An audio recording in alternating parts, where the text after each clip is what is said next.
everybody. Welcome back to 372 Pages. We'll never get back. I am Connor Listoka, joined by Mike Nelson. This is the podcast where we read bad books. And we are finishing up a bad book today by Guy N. Smith, Night of the Crabs. Mike, the Night of the Crabs has been quite a journey. And it has. I hate to nitpick right away, but it's more than one night. It expands quite a stretch. It's a Nights of the Crabs, I think is several nights without crabs too. We encounter in this. Many nights without them. When the village just goes, what was that all? Why were we getting so worked up? Before we get to the Knights of the Crabs and the villages that have to endure them, we have a email from a listener named Anne. Very impressive email. It says, my mom and I are big fans of the show and recently got into making and designing doll houses. We thought it would be a fun idea to make so that Anne and her mom are in the middle of a cozy mystery at the moment. There's a local vicar is about to wind up on their doorstep dead any day now. Okay. The dollhouse murders. We thought it would be a fun idea to make a little 372 pages bookshelf. Below are miniature versions of every single 372 book with a penny for scale. Unfortunately, and I've sent this to you, the books are about a penny wide. And there is one for every single book we've covered on the podcast. So there is a miniature Titus Uno 64 Squares, a miniature Digital Fortress, a miniature Super Constitution in Antigua. It's very impressive. It's incredibly impressive. And I mean, you could have fooled, if not for knowing the scale, I would say those were clearly someone's library of books. Yeah. So this is the sort of thing where I imagine if you're Sussy Jordan, was it, or Caleb Varney, and you see this all of a sudden, you worry that you're being part of some arcane ritual or something. You see a penny scale version of your book, and you have no idea why that would ever have happened. Why is there a hat pin next to it? No. But Anne goes on to say, unfortunately, there wasn't enough room on the bookshelf we made for them, so they've been sent to the miniature garbage right where they belong. And then there is a miniature dollhouse garbage can, like an outdoor garbage can that all these books are gathered. And you can see Trucking for Time right there on the It's really cool. Yeah, very impressive. It's impressive that they said they recently got into making and designing dollhouses, and this is what they're at already. So I imagine by this time next year, they're going to be actual living beings inside these dollhouses if they're this advanced already. How do you get into that? Like, just get into it? Designing dollhouses. Someone's like, hey, guys, have you ever tried designing, like if I just said to you, do you want to go trap shooting? You'd go, what? What are you talking about? I have to imagine it's issued as a glove slap challenge to your honor. Like, sir, I challenge you to design a dollhouse. It's like, and so I shall. Yes. You shall see. Anyway, that is really cool. Yeah. And so Night of the Crabs is featured there, and we will wrap it up today so they can place it in the garbage at the end where it belongs. And if you think that I wasn't excited that I don't have to do real or fanfic, well, then you don't know me very well. I'm very excited. We did get an email, but I assume that was your best performance in a long time. That was a late LeBron James season, putting together a Hall of Fame MVP season in the after maybe falling off a bit. Is there any correlation with short books? Do I do better with short books? Wow, that's probably something we need to explore. There's probably not enough data points, though. Who knows? All right.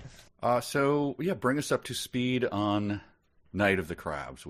It's a short book, but we've had 2 readings prior to this. So where are we?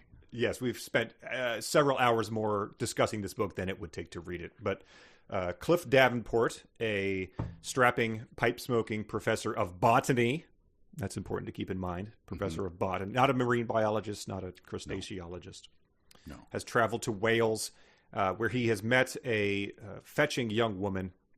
They've gotten busy many a time, despite the tragic events unfolding at their feet. Both at the dunes by the Cape and in Mrs. Jones' boarding house. Mrs. Jones' boarding house. They both reside and sneak into one another's bedrooms at night. Yes. But it hasn't all been sexy time. They've also simultaneously barfed into the dunes at the Cape when they have seen someone be devoured by the crabs very messily. The crabs are led by King Crab, who is twice the size of the other ones. And as you'll see, the rhetoric around King Crab ratchets up this time. But he's it's the sort of thing where Cliff hates him yet respects him because he understands his animal magnetism somehow. And the military has come out. They have blasted the crabs with weapons and rocket launchers and tanks, and the crabs are impervious to everything that they throw at them. So they are stymied, and they get the idea to dive underwater and try to seal the crabs into their underwater cave that Cliff has discovered. And Cliff is the lead on this mission as a professor of botany. He's also a trained scuba diver. And so he has volunteered at this last thing to sort of lead this final mission to wipe the crabs out by blowing them up underwater. And I think that's where we got left off. Yes, he has discovered the cave where they are sleeping. He has kind of lost track of time, forgot how much air he has. Oh, correct. Sea Hunt with the Great Lloyd Bridges. See previous episodes for information on that. That was what I couldn't remember if we had covered, but I mean, it has to have come up at some point in time. It's certainly come up. So he's in it's like the Great Hall of Sleeping Crabs. Crabs sleep, I guess. We had some discussion about it last time. All at the same time, sure. And so they send another, not Wild Man. Who do they send? Stoser or someone? I don't know. Sure, yeah. They send another guy who's been given a name, and we all know he's doomed. So that's where we are. He's like hiding. Our hero is hiding in the cave, and then the other guy has come to find him. And that's where we are. And it ended with like he saw the giant crab looming above him. And so Cliff is frozen there because there's like a guard standing at the entrance to the cave. And here's my first note. How great was its vigilance he would discover in the next few seconds? And that is true as far as it goes. The answer is not very vigilant at all because he got right past it with zero difficulty. So it is like a 1940s serial where Batman explodes in the back of the car. How will Batman survive this? Oh, he got out pretty easily. Yeah, before not an issue at all. I was very confused. It says he brushes against the pincer. He knew it was one of the crab's claws. Again, he brushed against the pincer. And then he was past it. He continued to move slowly. So and then it says right after that thing, like he's going to find out how vigilant they are. Obviously, the crabs felt secure in these caverns and did not anticipate any kind of attack. They were all asleep. Okay. Kind of goes counter to the rhetoric you were just ramping up there, but that's fine. So that's the equivalent of that crab guard is one of those guys in one of the movies we've done where when the guy gets his superpowers by surviving the nuclear blast, they're like, hang on, it says there's something on the test field. It's probably just a bird. Go ahead with the test. Yeah. Why do we have the notification system? If we could just override it with a hand wave, we shouldn't even have it. It's very expensive to keep it up. So then it uses this. So he's gone underwater. He's taken an hour of oxygen. He's kissed his love goodbye. He is a life or death mission. He's inching past crabs. This is how they describe what he's just done.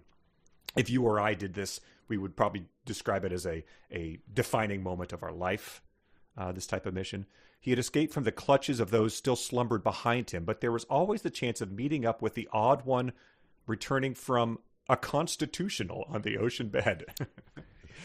So the crabs are taking brisk constitutionals in the morning to really gets the blood flowing there, Lionel. Just a constitutional as we go out here. I'd always heard of this. I know that it means like a walk or a brisk walk in the morning, but it became a euphemism for, right? The morning constitutional. The morning constitutional.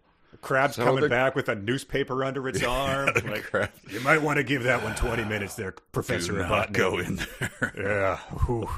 Yeah. Bartholomew. Yeah. Smelled about as bad going out as it did going in. That one. Yeah. What did you eat? Like, but I appreciate. Hey, thanks for taking it outside, man. That's I appreciate that. Yeah, the crabs don't crap where they sleep, man. You can't do that. They're going over to the sea cucumber's cave. So they sleep, but they do get up. I don't know. Maybe it's their prostate or whatever. Who knows? But they get out and they come back, and that's what he was afraid of. And he does then get up to the surface, but the boat has deserted him. It is nowhere to be seen. And then we sort of get a look back at how that came to happen. I think that doesn't it go back in time to when the other people come back? It kind of does. It's kind of unclear, the time system. But the other guy goes to find him. Stan Williams. The Stanimal, that's who it was, yes. He goes to find him, and he runs into the crabs, but he is not able to get right past him. One pursues him up to the surface as he swims up, and every so often he felt the striking claws missing him by inches. How do you feel Pincher's missing you by inches? Is that, I don't know, I guess, if you're guessing that. Did you ever, when you were a kid, we had a scary basement, and I would run up the stairs certain that there was someone right behind me, just about to grab me, like inches from my heels. So maybe that's what it is. It's that feeling of like, I know he's back there snapping away. Sure, if it was a movie, you'd hear the whoosh of the crab claw coming behind you. But yes, how you feel the sensation of something not happening is maybe his extended phantom limb syndrome. I believe their official sound is clickety-click. Is that what it is? Yes, okay. It is. It's onomatopoeiad for us. So he's hearing the clickety-click. And the crab does severs his leg below the knee, I guess, and they pull him up on board. The flow of blood was slowing up as they clambered onto the speedboat. The frogman's face was deathly white, and his eyes were closed. His right leg a ragged stump from which blood was pumping. Crabs, he stammered, the words barely audible. Oh, do you think, Stan, it wasn't a sea cucumber that did this to you right now? Down there, big cave tunnel. Yeah, we were ahead of you on that one. I don't know if this came into your head, but I assumed that Bud Abbott was there slapping him as he did the crabs down the big cave and the tunnel. What are you talking about? There's no crabs down. That's the big crabs. Right, kids? Yeah, exactly. Did not appear to my mind, but I know where you're going. If you had just been like, the boat's motor... It got me, you idiots. You backed up into me. I think he's saying crabs. Crabs, yes. Yeah, right? We all heard crabs. Okay, good. We're all clear. Yes. And then Greasy Dale is on the boat, I guess. He's sort of gotten out into... There's two boats. Yeah, there's a speedboat and then a... what do they call it? I don't know. Something British. A skiff? They have another skiff? Boat launch or something? I don't know what it was. So he says crabs down their big cave tunnel. And then Greasy Dale's leadership sort of stentorian speeches, they're down there. But where? Just said, big cave, tunnel, you moron. Like, what more information do you need?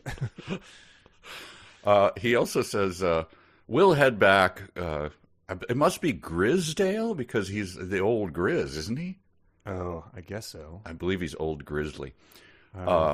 There's not much the more. Greasy Dicks, though. Hey, man, I want it to be as greasy as anyone, but damn. There's not much more we can do here at the moment.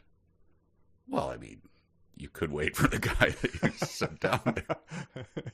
Yeah, seems like the crabs are down there in the big cave and not climbing onto your ship. So. And old Grizz, you'll remember, is the guy who's just like, look, it's not going to be a big deal. We'll just nuke these bastards. Once they encounter the RAF, that'll stiffen their upper lips, I say. And so, but now he's just like, look, there's nothing we can do. Yeah, one guy, he sees blood once, and he's like, this is above my pay grade. I got to get back to that meeting in Belgium. But Pat doesn't want to go. She says she wished she could die. And says she would have willingly donned a frogman suit and gone below. Yeah. I would flip the order of those two. So dog, frogman suit, and then maybe die if you don't successfully do that. But also, Pat, it's frogman, not frog woman here. So let's not get out over our skis in this situation. Don't worry your little head about that. Yes. Let me shake you by the shoulders to calm you down. So he then heads to this little island, right? He's in the water. He's like, oh, they're gone. So he heads to a little island, and then he runs into a guard. And then this guy goes all Lou Costello. But, the uniformed man stuttered, his eyes wide in disbelief. The crabs, they got you. So everyone's going Lou Costello here. Yeah, that's sort of like even Shaggy and Scooby-Doo, just like... Ghost? Yeah. I enjoyed as he got up on the little beach. He says, people gazed at him in astonishment. Children pointed and ran away.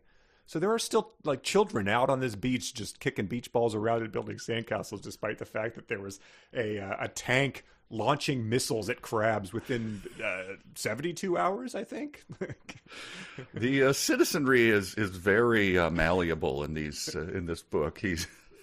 Sometimes they're, what are they? They're ghouls who want to come and see someone's all mutilated. Yeah, folly, yeah. And then they're lining up 5-mile long traffic jams to go see the crabs, and then at other times they're running and being stomped on and clipped in half by them.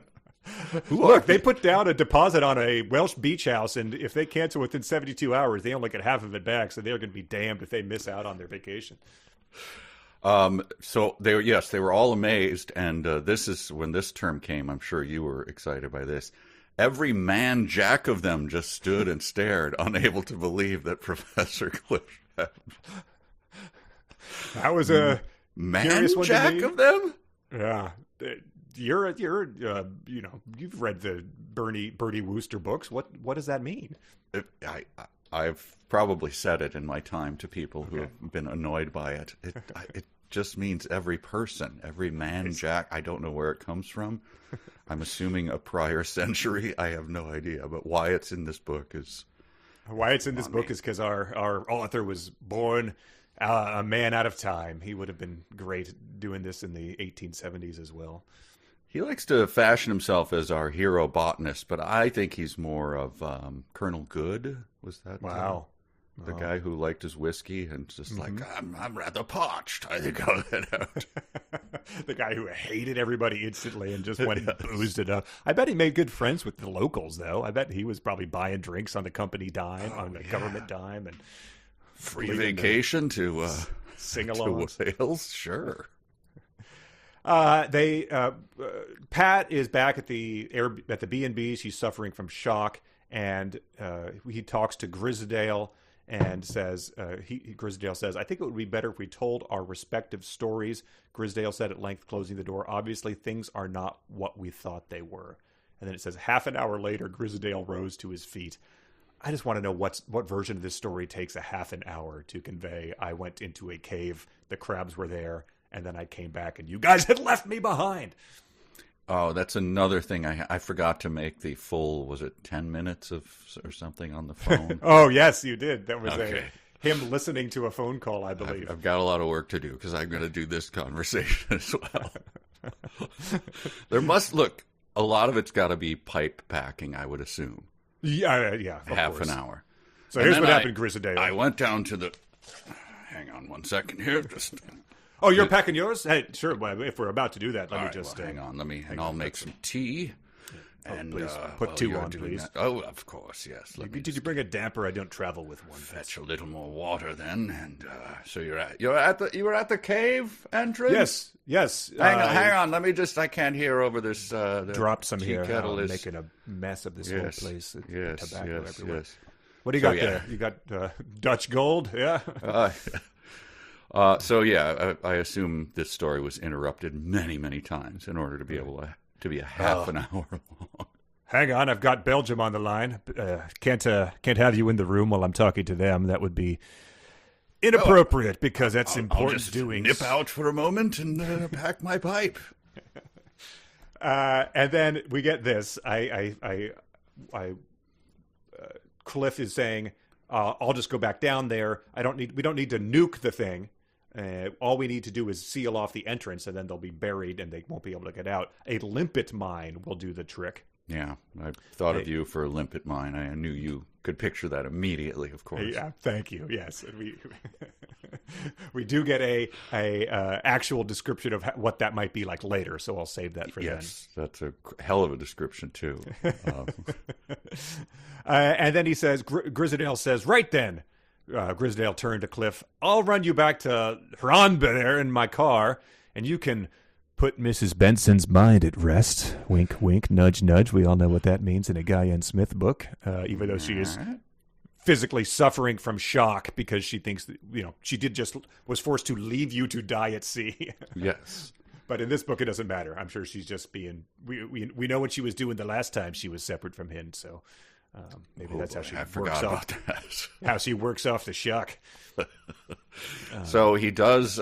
He goes to Mrs. Jones' place. No word on whether Mrs. Jones was surprised to see him. Whether every man Jack at Mrs. Jones' house. Jack boarding house. But he enters her room. Lock the door, Pat. Come on, we know what you're doing here. Yeah. Pat was sobbing quietly on the bed when Cliff entered her room. At first, she showed no surprise, presuming it to be all part of her dream about the man she loved.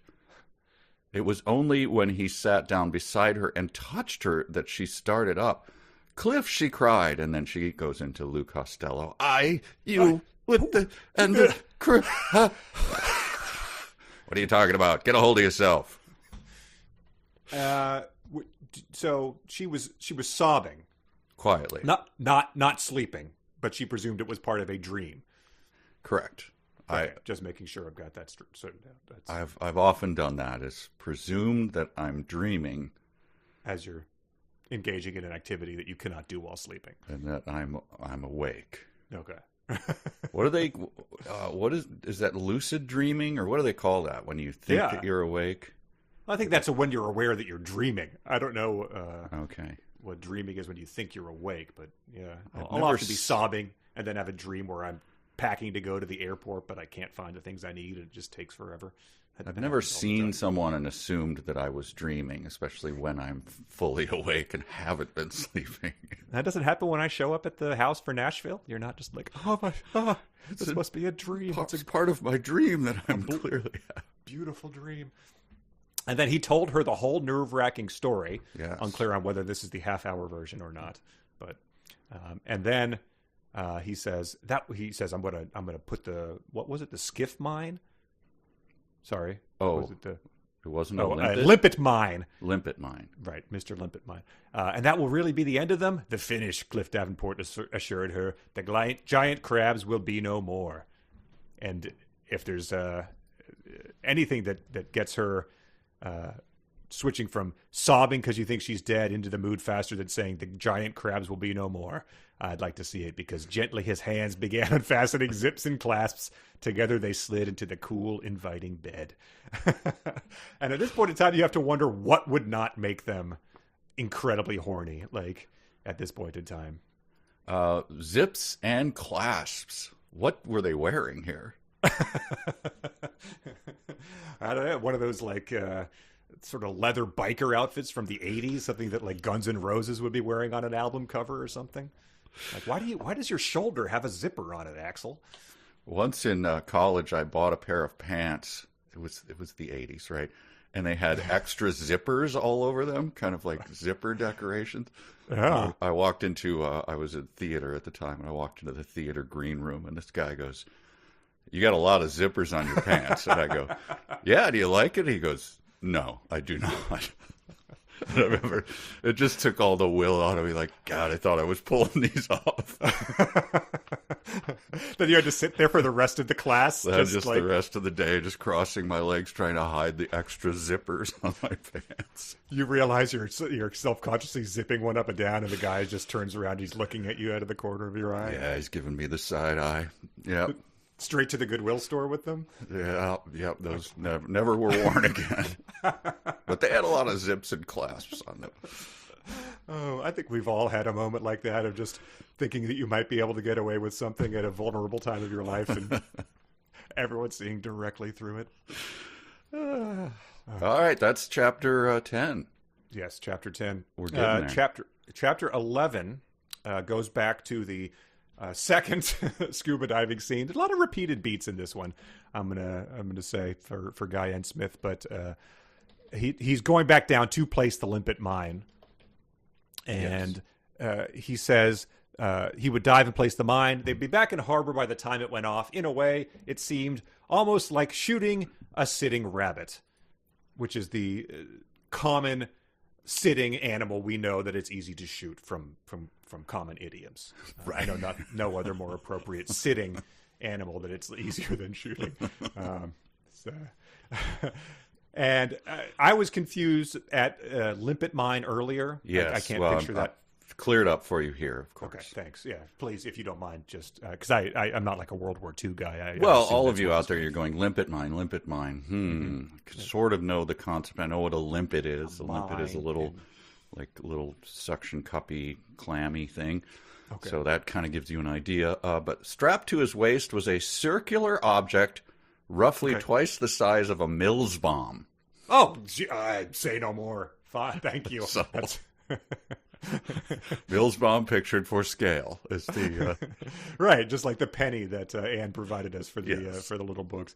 Are those both World War II guy kind of things? Like they certainly are. A Mills bomb is a fragmentary grenade. Okay, great. So I think when they started, I think they were larger than your standard, World War II movie grenade, I believe. All right.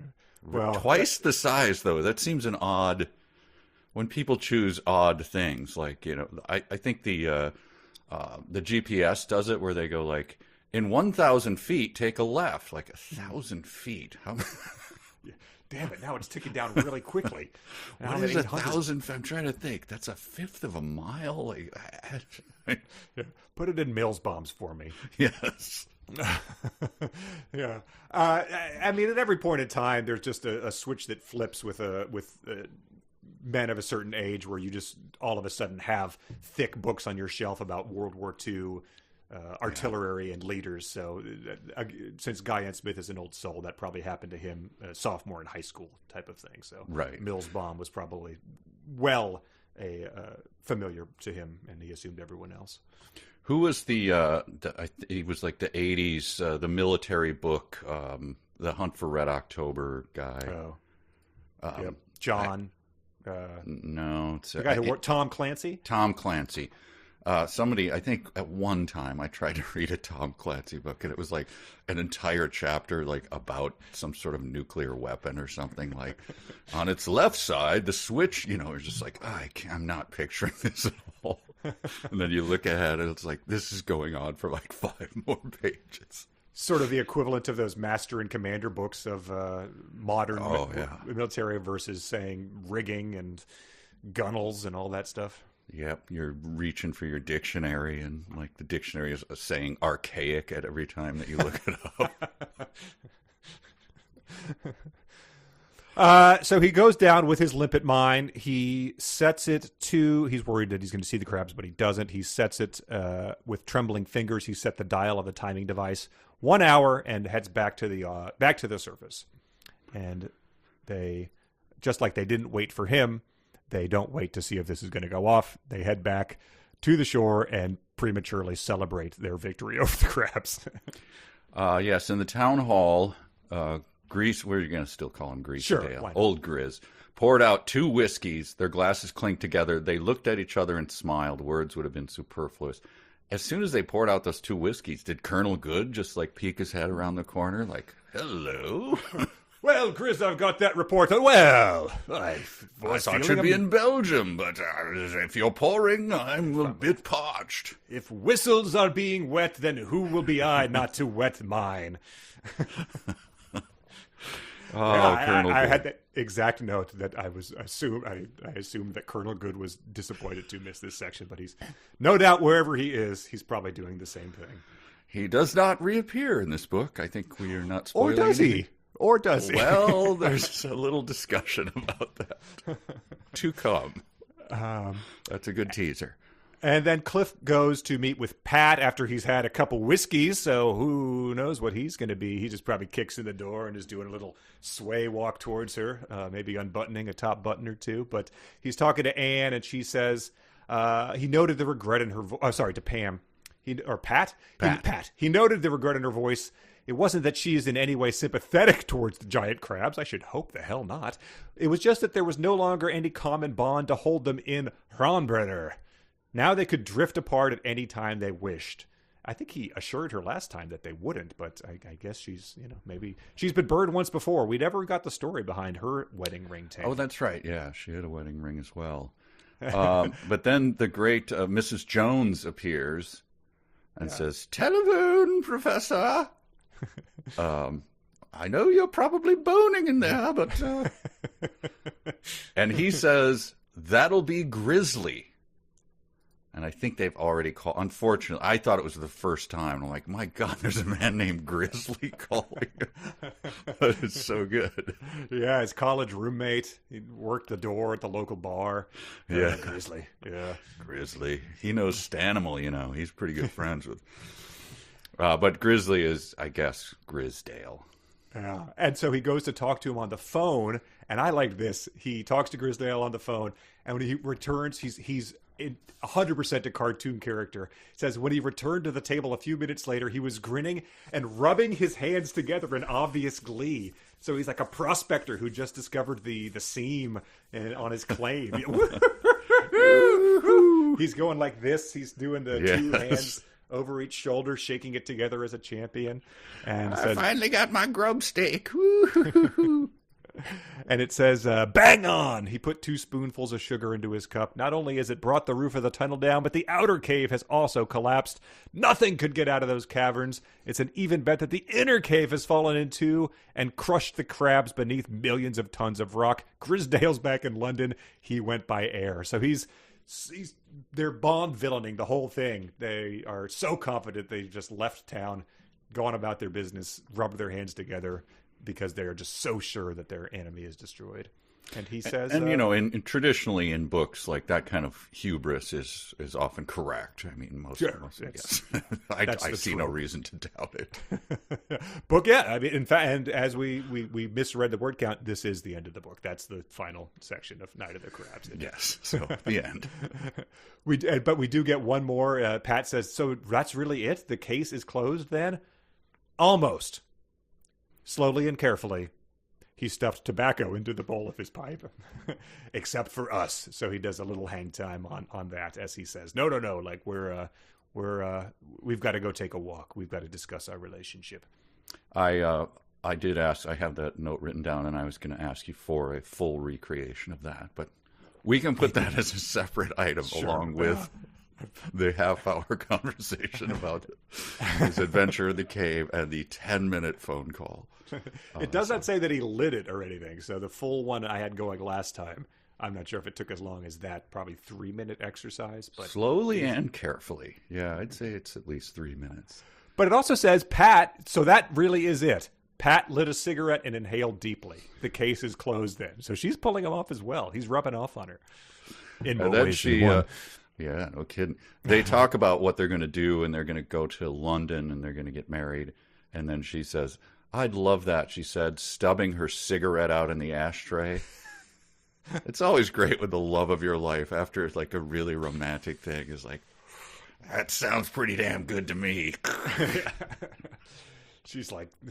I noticed you put that out on your arm. Is that something you do a lot? Because that's going to be a big sticking point in our relationship, huh?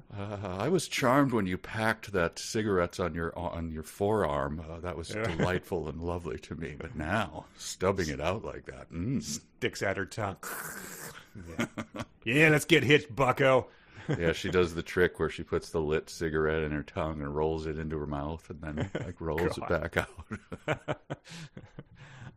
I hadn't noticed that. That's gonna... Nope, you locked it down. Now what you see is what you get.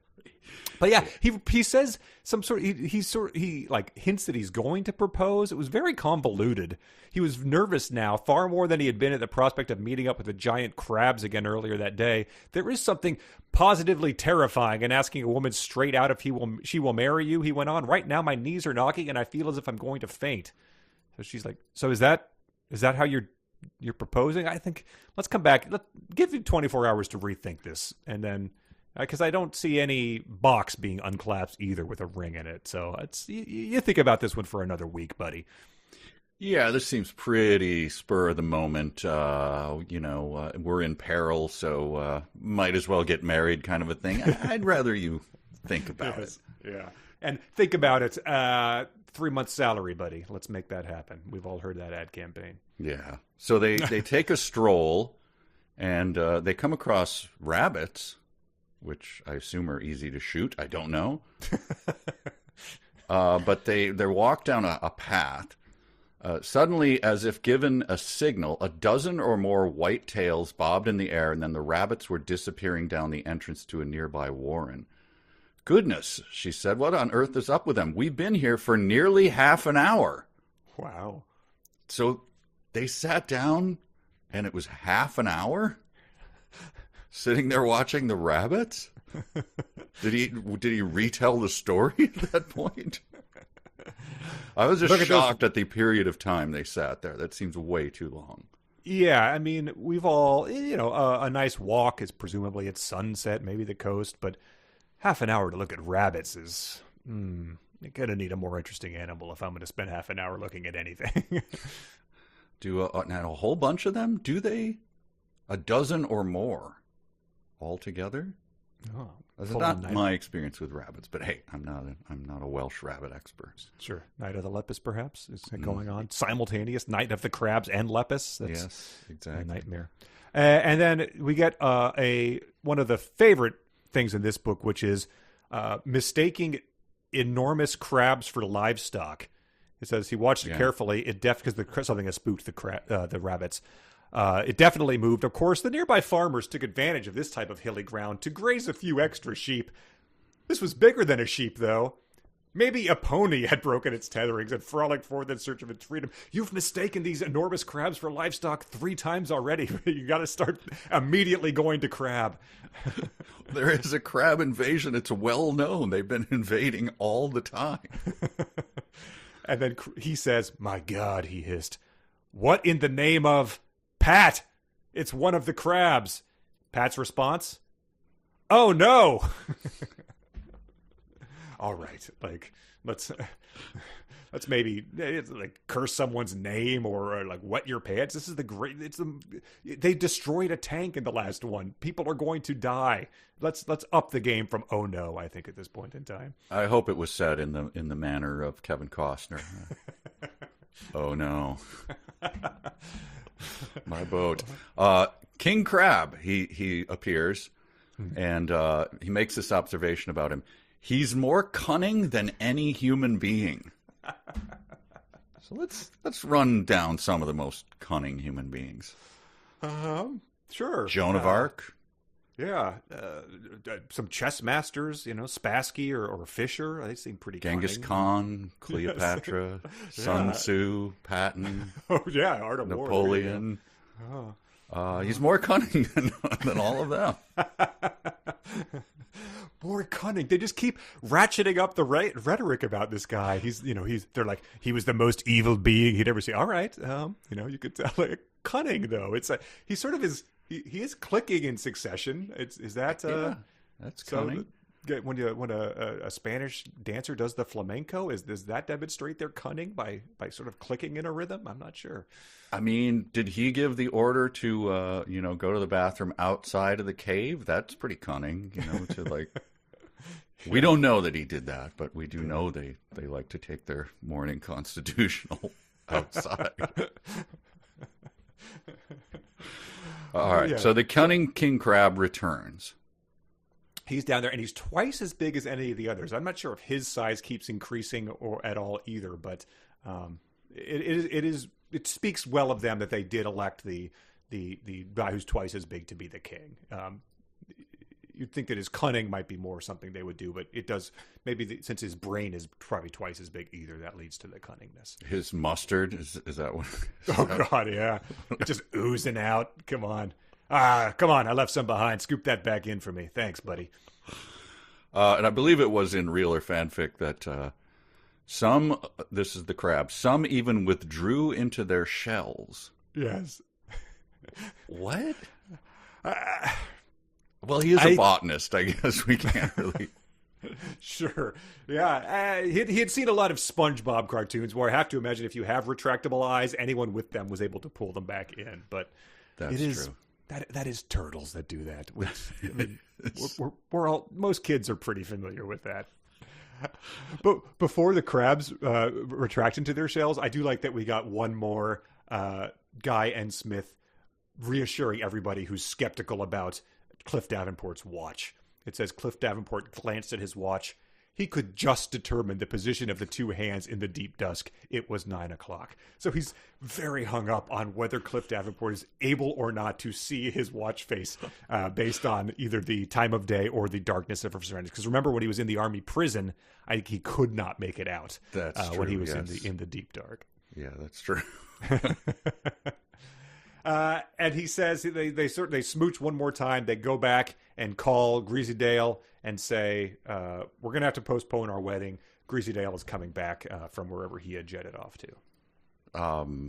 Belgium, right? I think he goes there later. Okay, he goes there later. But he is back at the Ministry of Defense, and he says, I'll be back in the morning. And Cliff says he had not the heart to tell her he felt it was just beginning all over again. So I thought, yeah, it was a pretty big wasted beat of everyone going back to normal. And then I do like that there's nothing new about this. It's just another crab invasion. Like there really is nothing. Like they've breached, the outer wall. Like, no, there's no stakes have not risen or anything. It's just like, I thought that Limpet mine had done it, and I guess it hadn't. So yeah, let's just start all over again. The Limpet mine made King Crab even bigger and more cunning. He was now 4 times. Doesn't even try to ratchet that. You thought King Crab was big. Here's Emperor Crab. It reminds me of the Godzilla Matthew Broderick movie we did live one time. You remember that? Where we couldn't edit it for some reason. That's correct. So we had to show the entire 2 hours and 20 minutes, and they just had 2 different scenes in the final 45 minutes of Godzilla just chasing a car through New York, and they were identical, and there was nothing different about them, but they were just well, you thought we'd thought of every joke we had about Godzilla chasing Matthew Broderick's Jeep through New York. Now it's happening again for another 10 minutes. Let's do it one more time. Nothing has changed. It's even raining both times. They didn't even have to change that. So that's sort of what this reminds me of. Although this passes in 1,200 words probably, so it's not objectionable nearly as bad. It's one time I was sitting with I won't say his name, a somewhat famous comedian who at a dinner table, we're all done, we're finishing our meals, and the waitress comes over and says, "How was everything?" And he said, "That was really good. I think I'd like to have do that again." And she's like, "Oh, very funny, sir." He's like, "No, seriously, could I have an entire another meal?" And then we all just had to sit there as this guy got a full another meal and ate the exact same thing. Just ate it all over again. And we're like, okay. That is a power move. It's like something you read about, like a political figure doing to make sure everyone knows who the alpha is. I guess so. For him, I believe he was pretty guileless, so he was just doing it. I don't think he was trying to do anything. I think it was just he was hungry. Incredible. Because then we just stared at him and like, "What are you doing?" He's like, "I was just hungry." That stood out to me as one of the more eccentric things I've ever seen. Yeah. And that comedian's name, Bud Abbott. It was yes. For the kids. I'd like another one. Give me another one of those meals. On chapter 12, it says that Cliff Davenport and Pat Benson paused on top of the hillside where they had sat and viewed the giant crabs the previous evening. It just tickled me as a as other people have pointed out, just a sentence you'd get in none of our other books. old school dumb. So the previous evening, so they just waited a day? Well, I guess they did phone. There's a lot of phoning in this. Yeah. So there's nothing we can do but phone London, so. Yeah, but there isn't. I mean, this is a seaside town. World War II was only wrapped up 30 years earlier. They probably still have a functioning air raid system that they could be like, oh yeah, folks, remember how we said that everything was clear from those giant crabs? They're back again. So, if you are sucking on a chili dog behind the Tasty Freeze, you should stop doing that. Everyone get back to your vacations. The beach campers who are still camping on the beach, maybe pack it up. Mrs. Jones has some extra room. She's willing to accommodate you for very cheap. But they discover, and I thought of you again with another term coming up here. Well, they yes, they find a shaft. So the crabs had gotten up the cliff, and they're like, "How did they get up here?" There was the overgrown mouth of a shaft, some 12 feet in circumference, just like going up the cliff. Like we're talking what, like 40 feet, 50, 100 feet. Mm-hmm. There's a shaft, right, 12 feet around. Anyway, Cliff says it about this shaft. He says, "No doubt potholers have been having a whale of a time here for years." Yes. Huh? It's potholers. all I could do was highlight that one and hope that someone would figure out what it meant for me. But I do know what it means. If you please inform me, because I had absolutely no idea. It's it sounds a lot like potholders. We know what those are. Sure, those removing a hot object from an oven. Yes, and a pothole I'm familiar with as what your car hits and then has to get its axle repaired if it hits a bad one. A potholer, however, in this parlance, is someone who explores caves. Wow. Okay. I mean, we call that spelunking, so we have no right to think that anyone is using a stupid term for caves. Very common thing, spelunking. Is that so hard to... Wow. All right. Sure. I mean, that's what makes the most sense. Oh, having a whale of a time here for years. I don't know. A 12-foot hole and shaft down a cliff. That's like, this is wildly unstable. Do not go anywhere near this. It's bound to collapse anytime. But I don't know. While they were sitting there watching rabbits and musing about their wedding, where they're like guys like strapping into harnesses right next to them and lowering themselves down tunnels. Miners' helmets and... What are they doing? Like they said they're spelunking. Well, I have no idea what that means. There can't possibly be a shaft 12 feet in diameter down there. What are you potholers doing there? We're spelunking. I don't know what you're talking about. Yes. Remember when that Thai soccer team went potholing and got trapped in there? That was quite a thing. Maybe it was all the clumps of gorse and bracken that were preventing it from collapsing. That was probably what happened. That's where the pothole was hidden, was amongst the clumps of gorse and bracken. I think I only know that term, isn't it, from golfing? I believe you can send your ball into the gorse, but then you've got to hack it out of the gorse. I mean, this is the sort of stuff that's. I imagine that's just how this guy talks, but I'd like to think he's peppering these in to just British it up 1,000%. I think he is, yes. I mean, come on, he's smoking a pipe all the time as he's writing it. Like, I think I'm required to say gorse and potholer. The only thing I thought of potentially for potholers was the weird metal detector guys, the retirees who put on the earphones and go along with their metal detector, hoping to find some old, Nazi jewelry or something to look for on the beach. Detectorists. Yes, and then they have the little baskets that scoop it up, right, and then set it to the side and then go over that. Huh. I've seen them doing. You're on the beach and you see some guy pottering about. And you're like, I'm curious. What are you doing here? If I were one of those guys, you'd have to keep like the one thing you found that was worth 3 figures 7 years ago that you found your first time out, and that's sort of like hitting a slot the first 10 minutes you're at a casino. That just now this has just dictated the next 7 years of my life. Like I'm going to be searching for this the rest of my time and finding only old. Rondo pop tops. Yeah, even though... foil wrappers from sandwiches, for the next 10 years. Hey, I found Pat's engagement ring. Wow, you just tossed that into the beach. What happened with that guy? That must have ended poorly. So they discover the tunnel. They discover the way that the crabs are going to attack again. So, call to action. He says, this is Cliff, I believe. Well, we better get back. And then I stop reading and I go, yes, and immediately order a nuclear strike, I'm assuming, and have some breakfast. So that'll take care of that then. Yeah. Very nonchalant about these crab attacks. Need some black pudding. Got to get the brain food going. Can't do any more at the moment. I've got some lovely spotted dick. Well, we'll be in a moment to have that. Once we get done upstairs, if you know what I'm saying. Again, you passed children playing on the beach 2 days ago before you knew the crabs were back and didn't do anything about it. Just a thought that maybe you could go down there and sort of attempt to wave people back. If they don't listen, then it's their fault. But you have information no one else has at the moment. And you're thinking, breakfast. That's all right. Well, I mean, you do at the Hotel Continental breakfast. You get there 20 minutes before it closes.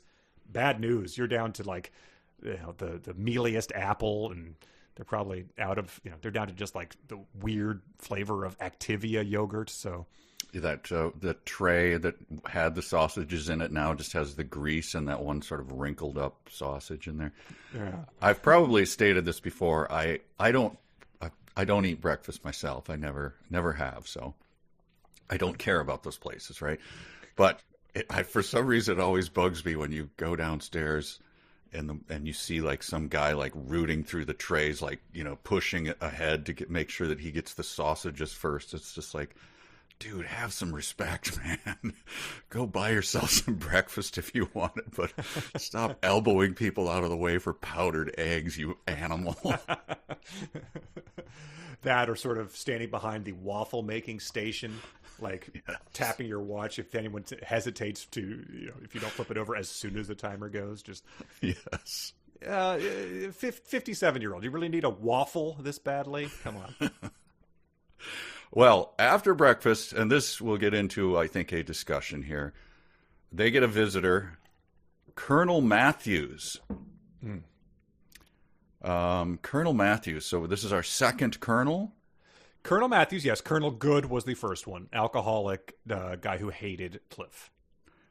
Okay. Colonel Matthews is a short, stocky, self-important individual who hates Cliff. Yeah. His resentment toward the professor had been only too evident the previous day when the Limpet mine had been planted. I went back. No mention of Colonel Matthews until now. So we hinted at this. Matthews went red in the face. These fools. Yeah. Have it your way. It didn't work. He boomed. He's excited that it hasn't worked. His eyes betraying his gloating. So he's pleased that Cliff's plan didn't work because he hates him so much. Is this just Colonel Good and he forgot who it is?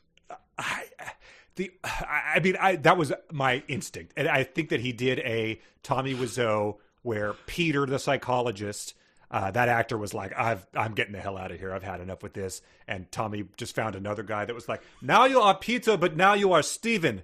And the guy's like, as long as the check clears, man. I don't know. I don't care. We talked to that guy on the phone like within a month of discovering the room, and he was just like, well, I'm amazed people want to talk about this thing. What the hell's going on? But I think that has to be what happened here. It says that Colonel Matthews was there when he planted the mine, but he wasn't. It's the same rank. The only thing that gives me pause is that he does say, he sort of introduces him. He's a short, stocky, self-important individual. But so was the other guy. The other guy. I know. I think he just forgot, and I think he reintroduced him. And he forgot that he had him there. By the way, when he shows up, there's a great moment. Colonel Matthews, he muttered to Pat, push along, darling, and amuse yourself for half an hour. Wow. All right. So there's a lot going on there. Either she's going to recount his story of going to the cave, or she's going to do what she does when she's... Amuse herself, yeah. But his favorite time interval. Yes. But it really had the Ocean's 11 has a moment where they're going to talk about the plan, and there's these women like giving them massages and stuff. And I believe it's Frank who says, You two go take a nap. And they go, oh, and they leave. So this is that moment. Hey, Pat, the men are talking. Why don't you amuse yourself for half an hour, babe? I hope she packs a cigarette before she goes, at least. Yes, stubs it out in his eye. Take that, Colonel Good. Ah, it's Matthews. Damn it. No. I am short and stocky as well. It doesn't mention him drinking, though. But, I mean, he does say, like, stocky, like red in the face. So you could assume that as the result of some of the lunch martinis, I guess. I would assume, yeah. And he's sort of like the guy, every disaster movie needs someone like this to sort of get their comeuppance. Like we said before, there's someone on the field, like, launch it anyway, it's just a bird. You need someone to be proven wrong. It's like, rubbish! Colonel Matthews went red in the face. It was the fools who were in charge of them that were responsible for their failures. He's talking about the army guys with their tanks, the men who died in the line of duty. If the weaponry had been used effectively, those creatures would have never gotten further than their harbor. And then Cliff's like, have it your way. He's like, I don't, whatever you do. So Colonel Matthews has shown up and is like, under my direction, the tank mortars will explode the crabs, as opposed to what the last guy did. I assumed, we just kind of needed a we're not going to close the beaches kind of a guy or something. Like, yeah, exactly. We all just hate him, and it's clear he's wrong about everything. I guess that happens in a lot of books. The Harry Potter always had those. Just the people you're like, oh, I hate that middling Dolores Umbridge. Like, but yeah. Oh, but she's a good person. Oh, okay. Yeah.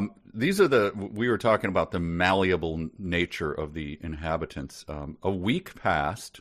This is after the tunnel and the crab and the Colonel Matthews. The inhabitants of the Welsh coast from Colwyn Bay to Borth began to relax. Public opinion held that the crabs had left for good. Maybe they could crop up elsewhere in a far land across the mighty ocean. If so, then that was not their worry. Wow. Wow. Incredible. So snipping kids in half over on, Newfoundland, Martha's Vineyard. I don't care. Not my problem. I thought that was incredible. Just going from 3 decades out from the world uniting to defeat this common enemy to be like, hey, if it's not on my beach, it ain't my worry. If it's not making money, it's not making sense. He doesn't have a high opinion of the people of small Welsh villages, apparently. Yeah, so it says public opinion. So is that like a poll published? Like, do you think the crabs have left? 97% of people say yes. If the crabs attack on Rockaway Beach in New York, is that, are you concerned about that? 87% of people said they did not care. Wow, it's rare you get an 80-20 issue like this. Wow. That's... And then we get this. This is as we move forward and just talking about Guy N. Smith's delightful vocabulary. It says that there's a storm that happens a week later. Thunder crashing. The streets are awash. Cliff Davenport's response: Struth. Cliff Davenport hustled Pat Benson into the welcoming shelter of Davy Jones' locker. I reckon this could be what we've been waiting for. There's a lot going on here. I don't know what struth means. Do you?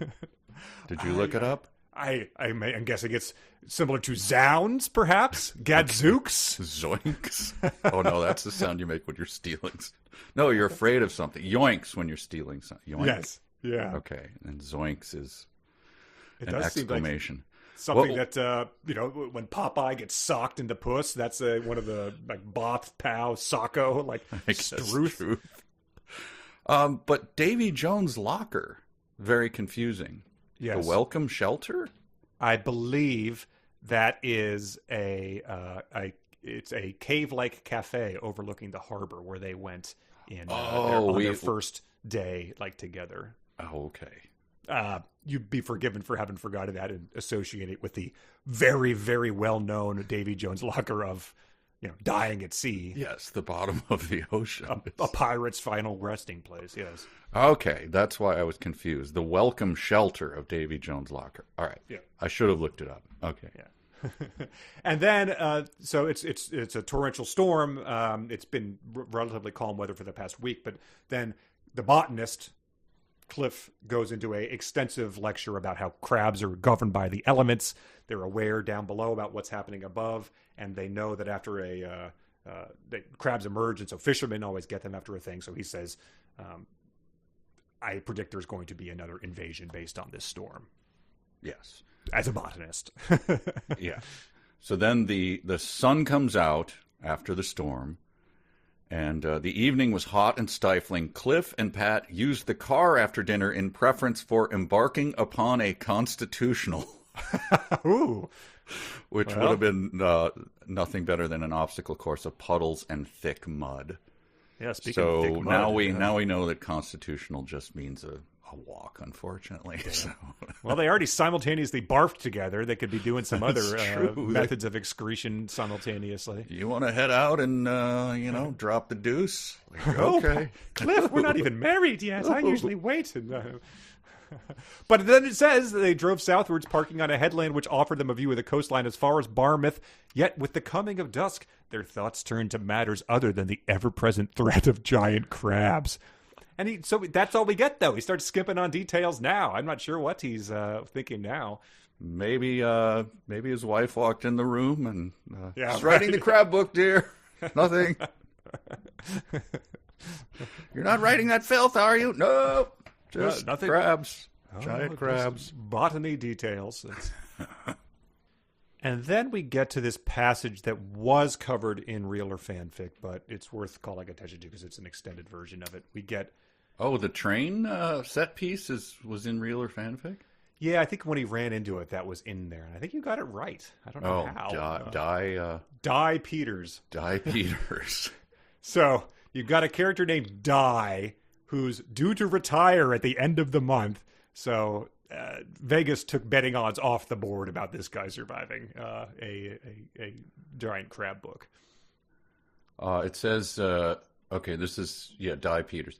A train driver's job is at its most hazardous at such times.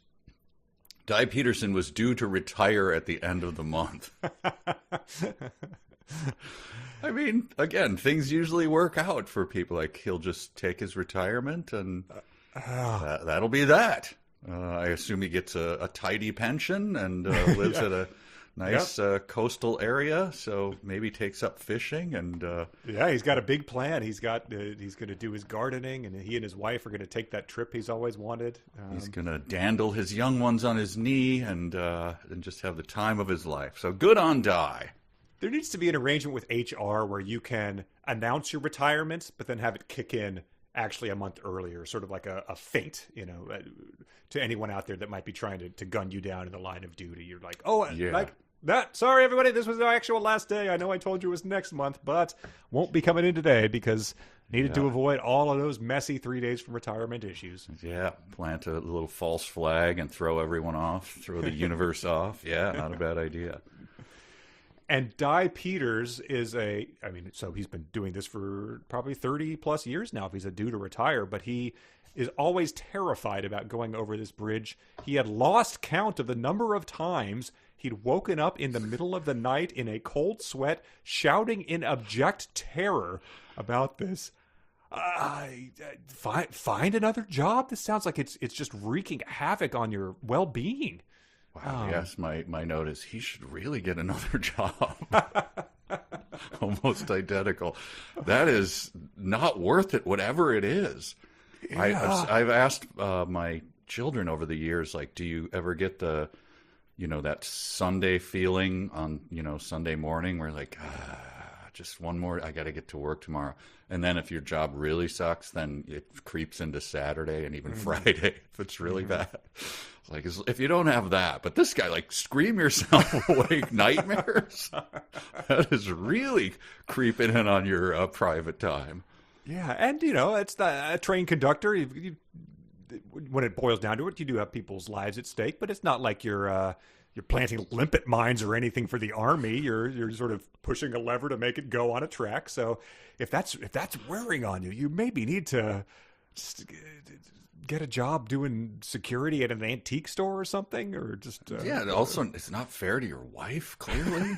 I assume that there are children in the house. I don't know. Well, he's retiring soon, so they're probably grown. But what he was afraid of was this the bridge, but it was looked after regularly, and the experts said it was good for another century, but that did not prevent him from having nightmares about it. So do engineers say that? Do they sign off for that long?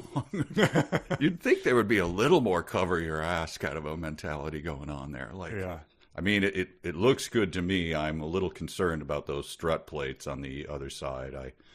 But I'm going to certify it for now, but I'll be back next year. Like that, it'll last for 100 years. Yeah. Damn government makes us come in every 75 years for an inspection. A little bit of wasting people's money, if you ask me, because it's good for 100. But hell, I got to do it. I got to. Yeah, inspector says.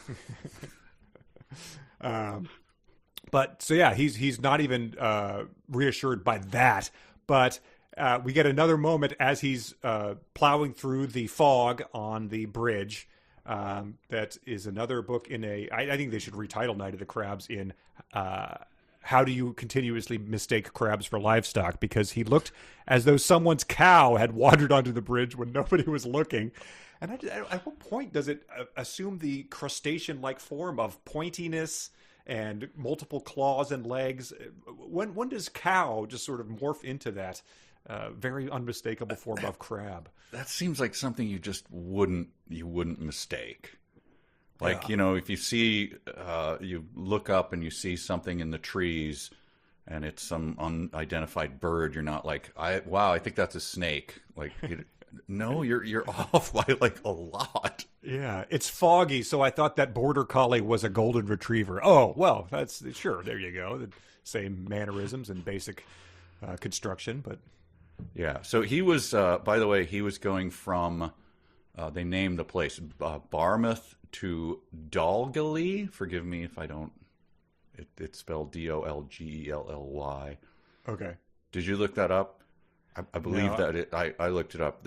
I believe that is a nickname for some place called Dolgeloo or Lao. I don't know how that's pronounced. So it's just it just seems like that must be what they call it locally. So, if you're from out of town, you'd go, I'd like to go visit that Dolgeloo, and they'd laugh at you and go, ha, we call it Dolgelly. Okay, well, all right. You probably understood what I was getting at.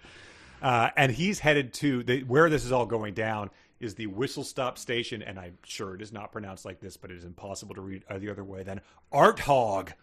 Yes. Which sounds like a sort of fringe festival, like, yeah, it's Art Hog. We're going to have a station where like a naked dude jumps onto a canvas covered in paint. That's, the main event of Art Hog, and you could buy that for $3,000. I'm going to bring my super tall bike to Art Hog and just wear a thong and ride it around. And so that's where I think where we got in real or fanfic was he picks up the engine to 20 miles an hour and slams it into King Crab on the tracks. And it's a pretty big set piece. There's, twisted metal and screeching and cracking timbers, and the bridge breaks and the train plummets down the crevice into the ocean, essentially. Well, in a specific way, I believe, amid a pile of falling debris, the train slid into the water like links of sausage being carelessly tossed into a pan. I mean, I guess that's vivid. I try to imagine someone doing it carelessly. Like, I don't know. What do I do next? Sky hook to the... Yeah. And I think there are dozens of people on this train, so it's not exactly Reagan quoting "slip the surly bonds of Earth for the Challenger astronauts" or anything like that. It's maybe reconsider if this is how you're going to be addressing the incident at the eulogy too. People were screaming is one of the yeah. So this just hurtles into the water. Oh, by the way, Di Peters, another guy who assumes he's dreaming. Oh, right. He starts to yell for his wife. He yells for his wife to wake him up. All right, yeah, retirement. This is a guy that they probably just ignored some warning signs. Like he was sort of spacing out, and they're like, I don't know, like should we take away Grandpa's car keys? Like, no, he's just got a month of retirement. We've got to. He thinks he's asleep. He's yelling for his wife as he's conducting a train. Just come on, it's a whole thing with the union if we have to take him out now. Like he's a good guy. I mean, he's got a second in command with him, so he's probably going to be okay. In the meetings, his staff says he's very alert. We got to take him at their word on that. And then it says, nothing moved except the crabs, scuttling down the bent and broken supports they dropped back into the water, hastening to claim the prize that was theirs, tender human flesh. You got to hand it to him. He can write those moments when he needs to. I wondered, though, do you think Bartholomew, as he was being devoured, was like, I'm not very tender at all. Yeah. I'm rather stringy. Yeah, what about you thought I was anything other than just pure sinew and grossness? But the crabs are in the estuary. Okay. Yes, which is what they were going over, yes. I believe the train runs sort of parallel to and then obviously crosses the estuary. And the crabs were hiding in there? Well, yes, a lifeboat comes to try to see if there's anyone they could pull out of the twisted wreckage. Yes. And that's when they attack in single file? Sorry, they attack the lifeboat here. Just more people. One more thing, and then the next section is the single file one. Oh, Let me okay, just end the chapter here, because he does end the chapter well. The capsized lifeboats began to flow with the current. Here and there, the brown water was tinged with red. A row of seagulls perching on a mudbank rose into the air, circled and headed seaward. Some strange sense had warned them.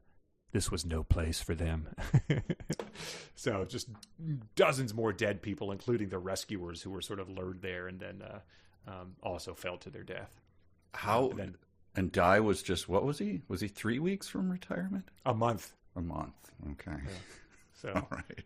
They're like, well, no pension for you, widow. That's not going to happen. He was at fault here, so it's even worse. I would say, though, that his nightmares about the bridge, which he had pretty much every night, were sort of wasted time, because really, if the king crab had been not on a bridge too, he probably would have also been messily devoured by the crabs too. So the bridge is just like, I guess it makes it more horrifying, more sausage-like into a pan, but it really doesn't change anything. Yeah, right? He could have been attacked anywhere else. Yes. Yeah. So. Yeah, idiot. Yeah, so you wasted a lot of nights screaming yourself awake there, buddy. Night terror better, moron. Yeah. And so, chapter 13 is where Grisdale just starts with him banging his fist on the table and saying, They were in the estuary all the time. While we've been scanning the shore with troops and having heavy artillery placed along the coast, they've been lying low in the estuary. And this is where I really wanted a Tolkien, George R.R. Martin book that starts with a big 2-page map. Because not knowing sort of what the layout is here, where the point is and where the estuary is, I'm at loss for this to have any meaning. I felt the same way, and I went to the map myself, because this is a real place, so I just looked at the map like, okay. Peered at it. Okay, I see the estuary comes in along. Okay. They were in the estuary the whole time. Now I sort of get it. I still can't really picture it, but... Yeah, it is a real place. Guy N. Smith said that like shopkeepers in Shell Island were sort of pissed at him when this came out, because it is just like if you were like in Amityville, is that New Jersey or Long Island or something, where it's like, they made up Amityville at least. Oh, did they? Okay. Yeah, it was Martha's Vineyard, but they made it up. Yeah. Oh, Amity Island was Martha's Vineyard, right? Oh, yes. Amityville, yeah. Is Amityville a real place? I thought they made up the whole thing. Maybe I'm making that up. Anyway, but if that was, you'd be like, you should have changed that. But Shell Island is like, we just had a nice little Welsh community here with unpronounceable names and Airbnbs with thin walls. Could you just have called it Crab Island, maybe? Because that's what people are calling it now. So, yeah, the professor, King Crab, is like, he's living in the professor's head, rent-free, as they say, because he says, that's what King Crab was waiting for, the professor commented. So I guess being in the estuary. Fog. He's the most cunning enemy the world has ever met. All right, time to run down the most cunning enemies the world has ever met. I mean, even if you're going to hand that to him, you need to see him perform on a bigger stage, I would say. He's wiped out the small amount of British soldiers you've sent to Shell Island, which was probably not your biggest dogs. He hasn't even warded off a nuclear bomb. Stalin, he wiped out tens of millions. So even if King Crab is cunning, it's like saying that a single A baseball player is the greatest baseball player anyone's ever seen. He hasn't really taken on the best competition. Yes. He hasn't performed on the biggest stage. I think the professor, frankly, he's gone a little like internet-y. Like, this is the worst thing, you know, or Stranger Things is the best show that's ever been made by any human being. Like, calm down. Just give it a couple of years. Let's see. You're in the thick of it right now, man. It's... I mean, I suppose if I was being bested routinely by a crab, I would sort of want people to think that as well. Like, it's not that this the Wile E. Coyote probably thinks the Roadrunner is the most cunning creature that's ever existed in the world, because otherwise your failures have to be explained away by some other way, and it probably reflects poorly on you. He's elbowing Grizzly and going like, "Wow, look at how cunning that guy is, huh? Isn't he cunning?" He's like, I don't know, man. He's big, just sort of clicking. Yeah, he's kind of clicking, and he is large. I'll give you that. But where are you reading? Look at those eyes. Look at the sinister. No, just crab eyes. I'm not. They are the beadiest eyes I've ever seen. But does that really imply cunning? They just drew back into their shell. Never mind. Sorry. So that will not be the most hyperbolic thing ever said about King Crab, as we are going to see. So let's keep that in mind. The most cunning creature the world has ever seen. That's true. He ups it from there. Cliff continues to speculate with his expertise as a botanist that the crabs can't survive outside of water for longer than 12 hours, and that's why they keep ordering their retreat, which doesn't speak of King Crab's cunning. It speaks of just them not being able to survive outside the water and him acknowledging that fact. Mm-hmm. And the military, they waffle between supreme confidence and like, this is but the work of a moment. One frogman with a limpet mine is all we need. And then he says, that being the case, apart from air travel, we'll all be prisoners on this island. Once they start breeding, not even the big ships will be safe. They'll increase in numbers, rule the oceans, and spread a reign of terror along every stretch of coast around the globe. Which is it, man? Yeah. We should, dust our hands off and be out of here by 5. Time to have a scotch? Or is it they're going to take us over and rule everywhere around the globe? Just think about that. If that would have been, was it Churchill's attitude? Hitler takes the Sudetenland, and it's like, well, what are you going to do? We had a good run. Move into flyover country, I suppose. Let's cede the shore to them. But then they go to they're checking out the lifeboats, like the train crash and the lifeboats. They're sending in more people to there. They found no bodies, and people are in art hog sort of lining up to do this. So the looky-loo ghouls, as he said before, are out in full force again.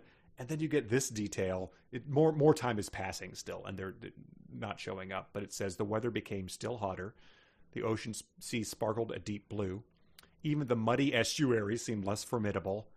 All bathing had been curtailed, but still, the holiday makers poured in with the same eagerness with which they would have gathered around a horrific road accident. What? So Welsh vacationers are still just, yep, sounds good. Like driving past military blockades, presumable burnt fields where they had tried to wage war, twisted wreckage metal. I get the bridge. I guess they're rebuilding or something. The bridge is out. The train is still jutting out of the mud at the bottom of the estuary. Yeah, but the holiday people are just flowers rubbing on the cream and can't wait. And it does it speaks ill of his faith in the rest of his countrymen that he's just like, and then the ghouls gathered around the twisted wreckage of the car accident. Unable to resist, they craned their necks, hoping for a sight of blood or burnt flesh to satisfy their vacationing needs. Guy, are you okay up there?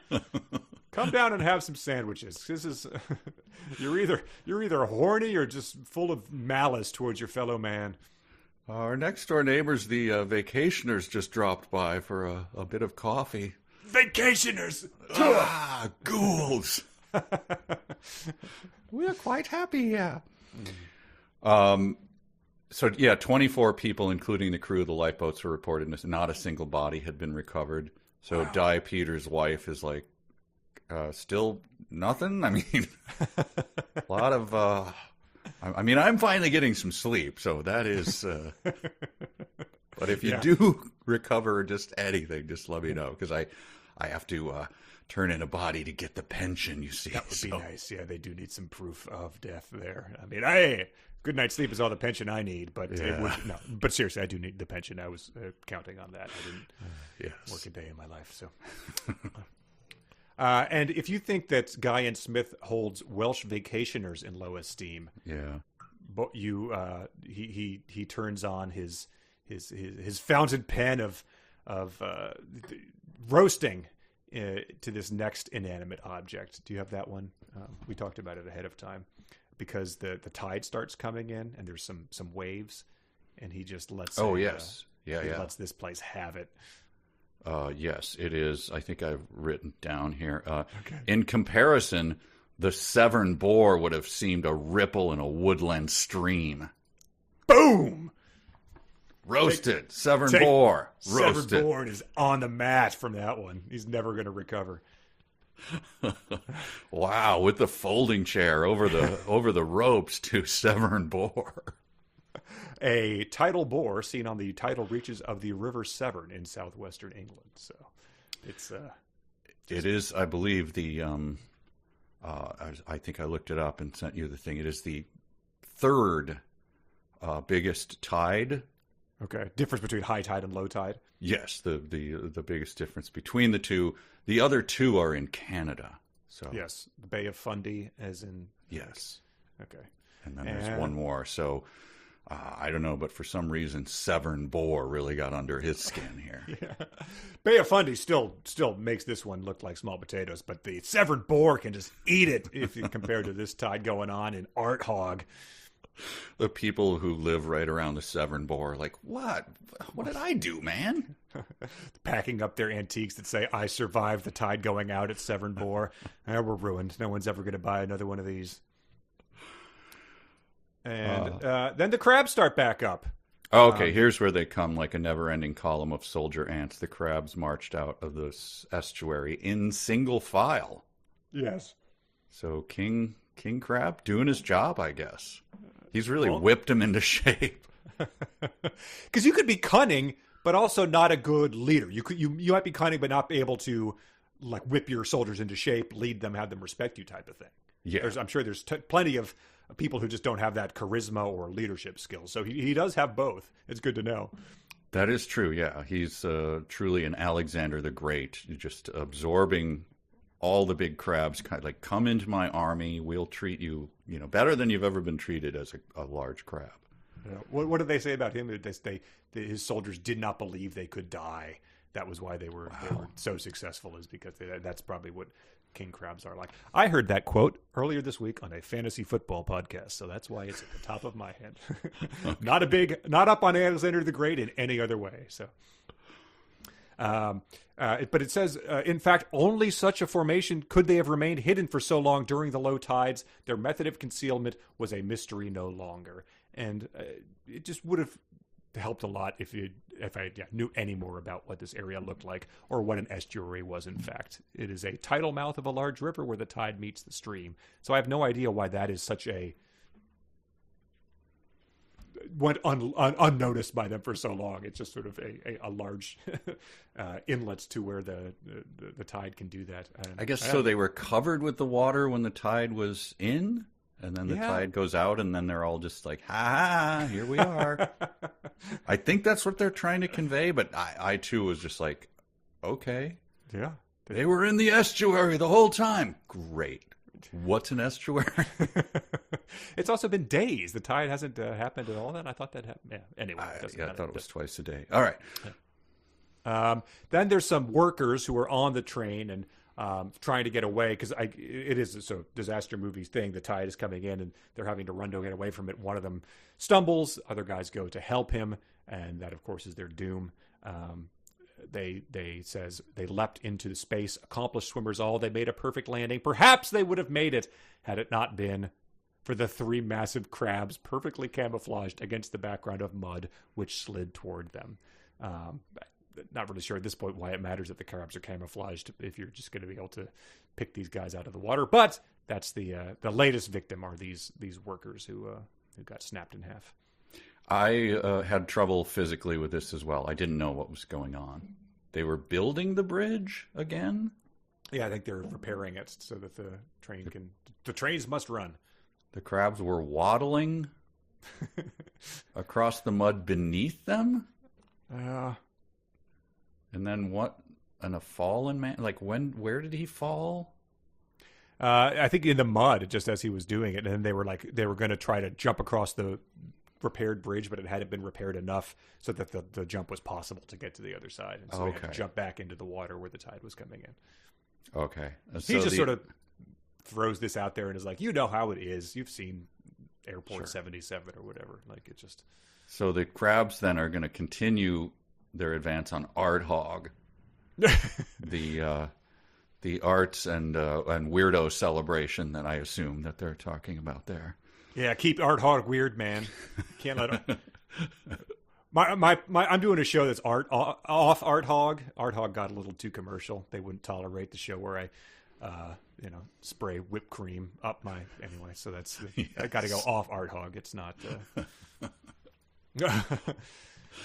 Okay, so then it goes back to so that's a set piece, an action set piece, and then Cliff Davenport and Pat Benson strolled down to Barmouth Harbor. There was little else to do until something happened. That is some passive writing there. We just get people are being snapped in half by massive claws, and then they're just like, what do you want to do? I don't know. What do you want to do? Do you want to stroll down to the harbor? I guess. Well, it's like that saying they had earlier. If they showed up on the shore across the ocean, that's someone else's problem. And they're just taking that down. It's like, hey, look, we're in Barmouth. That's Aardhog's deal. Yeah. But yeah, so they buy a paper, and I thought this was pretty some great stuff as they start reading the morning paper. Yeah, this is so good. Idly clipped open the newspaper. Naturally, the Welsh coast was still commanding front page on most of the London dailies. Most?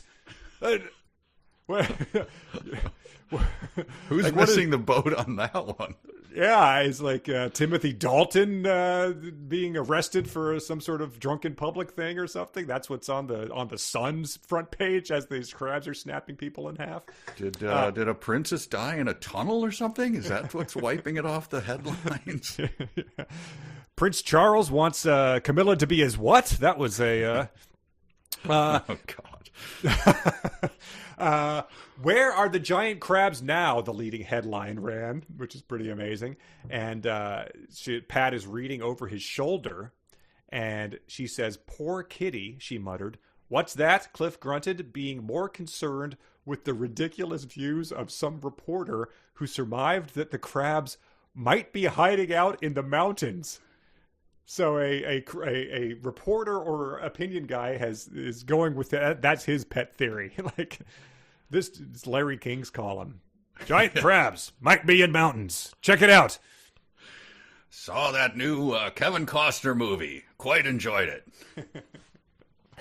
But then, so who knows what that guy's basing any of that theory on? But of course, I'm sure that the London tabloids are printing all sorts of conspiracy theories and stuff based on this.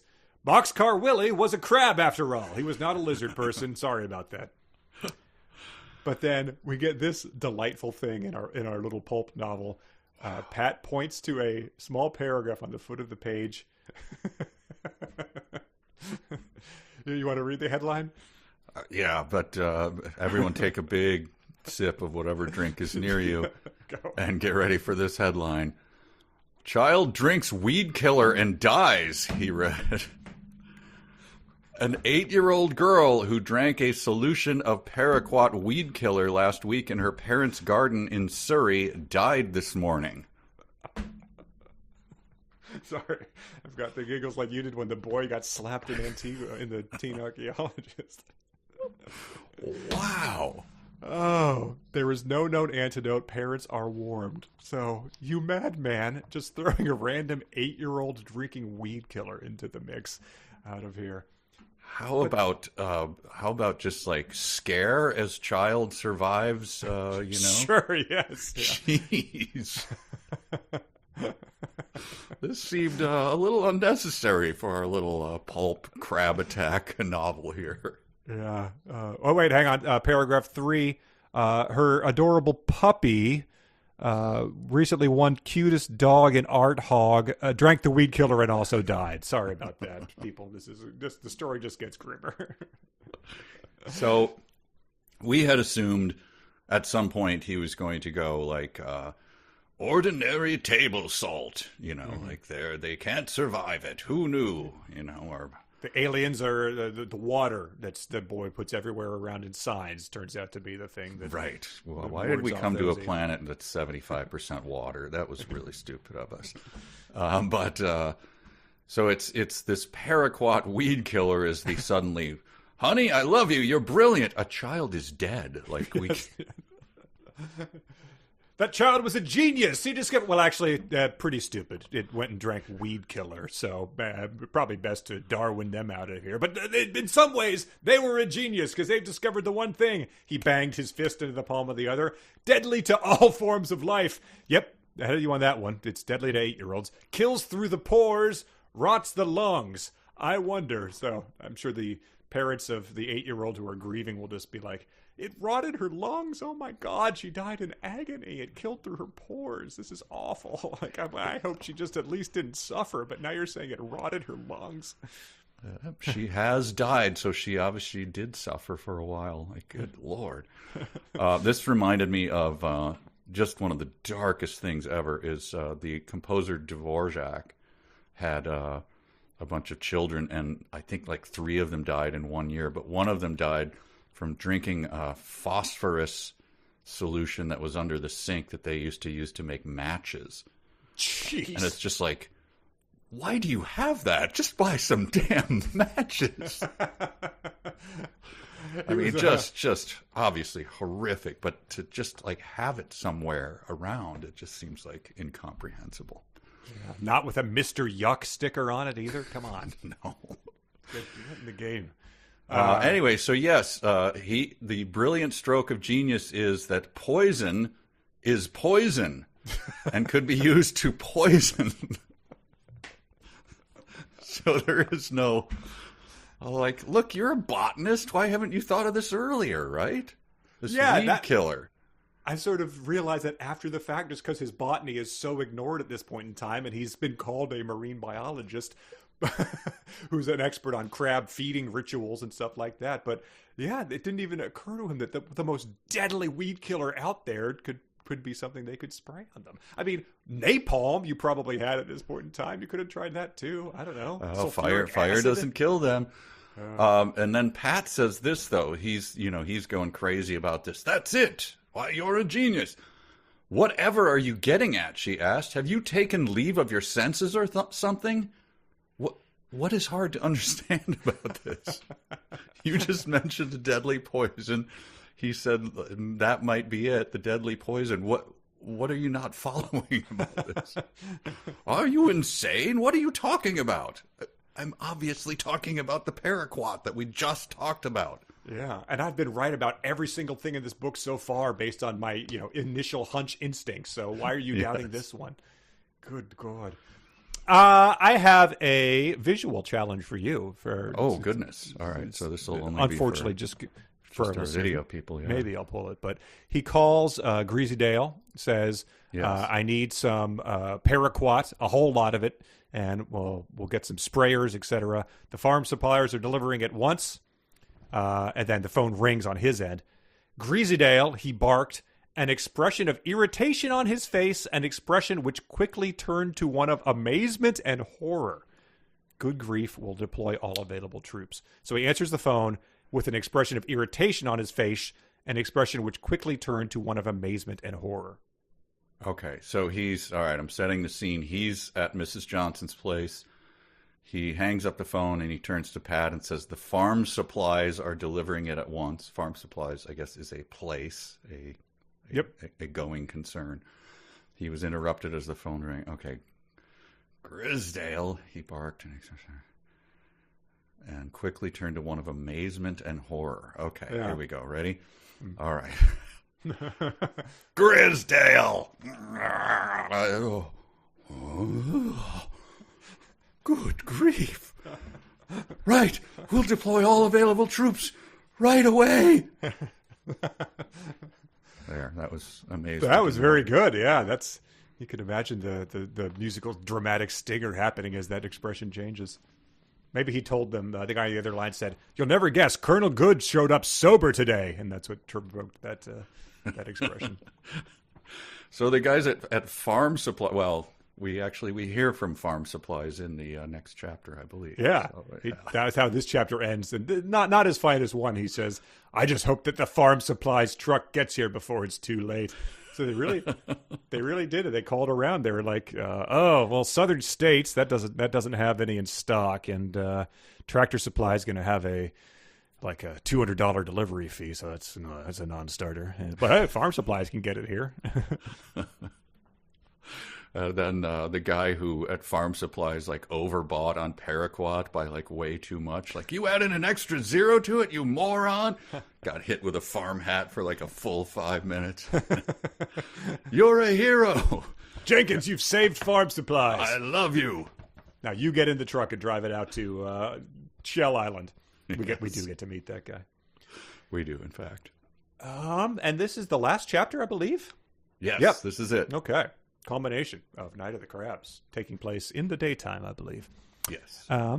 Colonel Matthews is still in charge. He's ordering them to set fire to the grass as the crabs approach, and other people are like, it doesn't work. We've tried this before. Set fire to it, the colonel snarled, or else you'll find yourself on a charge. So they set fire, and then a match flared. Flames licked hungrily, and that'll stop him. Matthews' laughter was almost maniacal. And then King Crab emerges through the flames. So he orders them to light the fire. The officer's like, no, doesn't work. We tried it, blah, blah, blah. And then he's laughing maniacally, and the officer's standing right next to him, doing the thing to the imaginary audience, doing a take. What am I missing here? I just said it doesn't work. Yeah, and he's going yeah. There's obviously a breakdown of communication here, sir. I wonder how many world leaders have laughed maniacally at some point in time during their thing. I wonder if that's 99% have not, if that's just exclusively the realm of other people. Did James Buchanan laugh maniacally at some point in time during his presidency? We'll never know. Just threw his head back and laughed maniacally. Yeah. King Crab was the first to enter the blazing area. Smoke billowed as he moved. He did not even hasten his waddle. And so that, if anything's going to cut off your maniacal laughter right there, it's seeing that your enemy does not even hasten his waddle, because that's when you know you're doomed. And then Colonel Matthews' reaction. Colonel Matthews, who's probably Colonel Good, if we really had to, says his reaction, impossible. To which the officer standing next to him is just like, I can't even with this, Folks, it's... What are you going to do? This guy. And then he shoots to him, and I think that might be the last we hear of that guy. But then the driver of the farm supplies lorry from Doggally cursed as he caught up with the traffic jam. He could see the hundreds of cars bumper to bumper snaking in front of him until they disappeared over the brow of the next hill. I guess they're trying to flee the scene here, but who knows? They could be the ghoulish vacationers trying to get a front row seat at the action. I guess so. But this guy's reaction to it is hilarious. The farm supply driver. So it's all over the newspapers, right? Most of them. Most of the broadsheets, yes. Somebody was really getting in a panic over their weeds. The man at his side said nothing. What did you think you were coming into? What did you honestly thought you were just delivering gigantic amounts of poison paraquat weed killer? Yeah. To a small village and you'd never heard of it before? Was he just showing up and being like, guess you got a really disobedient 8-year-old here. This will be between you and me. Is this like when, you're picking a jury and, like the OJ trial and like, now are you aware of the news about Orenthal Jones? I am not, no. I'm like, okay, then you're on the jury. Yeah. And you've never heard of the National Football League. The what now? That's I approve of this juror, Your Honor. You never seen the Naked Gun movies? No? Okay. What about the upcoming NBC TV movie Frogmen? Oh, that I am very much looking forward to, yes. Oh, God, we thought we had one. Now we can't have him on the jury. Huge Nordberg fan. Oh, all right. We can't have you. So they have, to this unbeknownst truck delivery guy, they have attached a crop sprayer to a helicopter. And at this point in time, I was like, oh, are they going to finally use those military drones that they made a gigantic deal of in the first section we read? Yeah. The guy spied on them. They were doing something. People thought they were messing with their 5G kind of thing. I was like, is this where they come into play? They are never mentioned and have no bearing on the rest of the story. Even though you'd think that if you're going to be using a airborne vessel to attack these guys, that might be pretty handy. The secret installation that he was set up in Act 1 does not come back at all. Grisdale, by the way, very nonchalant. Currently, the crabs are like scissoring troops and civilians in half, right? Yeah, Colonel Good has probably unloaded his gun and then click, threw it at the crab right before he got snipped in half. Devouring their tender flesh. Well, Grisdale said, I guess we're all set. Just the four of us. We two, the pilot, and this feller here from Farm Supplies to work the spray. Oh, look out, crabs, here we come.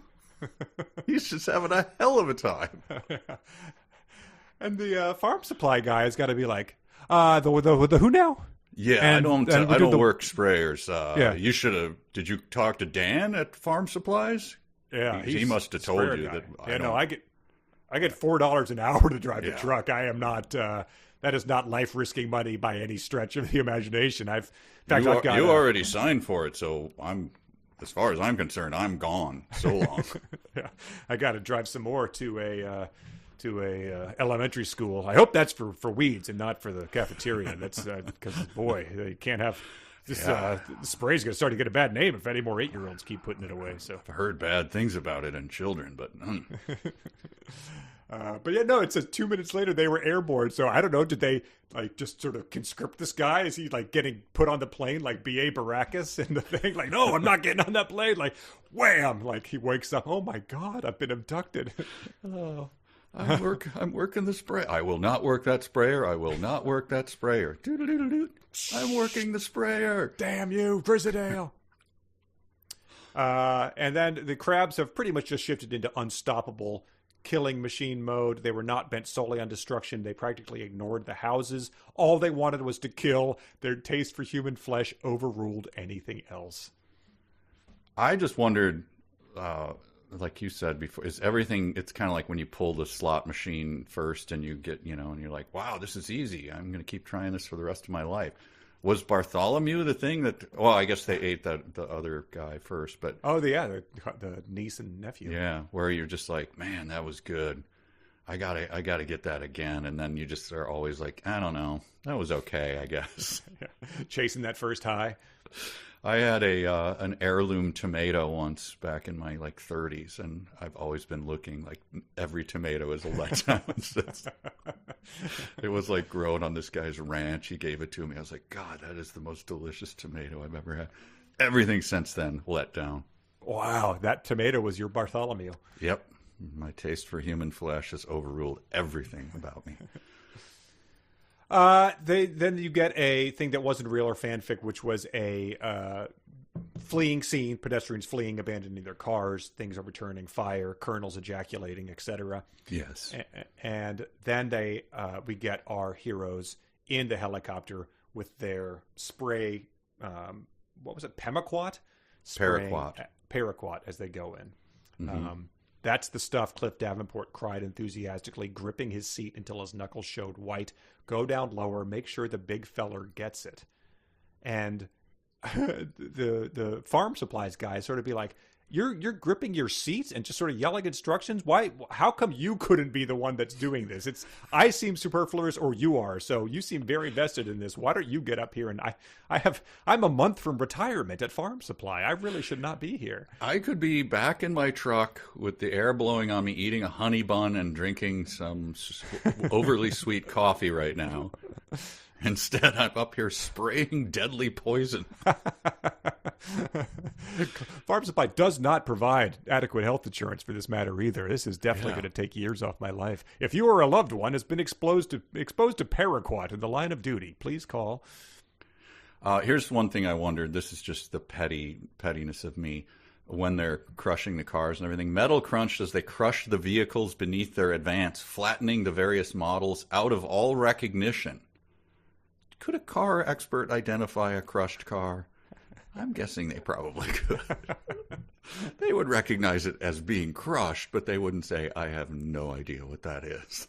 Yeah. They could probably pick out a badge here or there, the thing, and go, oh, that's a Chrysler or whatever. I recognize the best ones. You could be like those GeoGuessr guys who they see a Google Map Street View thing and they can narrow it down to like pretty much like what town of the country it is, what zip code it is, just based on very few details. I'm sure their car guy could do that. Yeah. They start giving it to King Crab, and it's a pretty good description. He gets sprayed. King Crab, previously unperturbed by any attacks from land, sea, or air, sensed that this was no ordinary puny human assault. The spray caught him in the face, stinging and almost blinding him. The machine hovered only a few feet above him.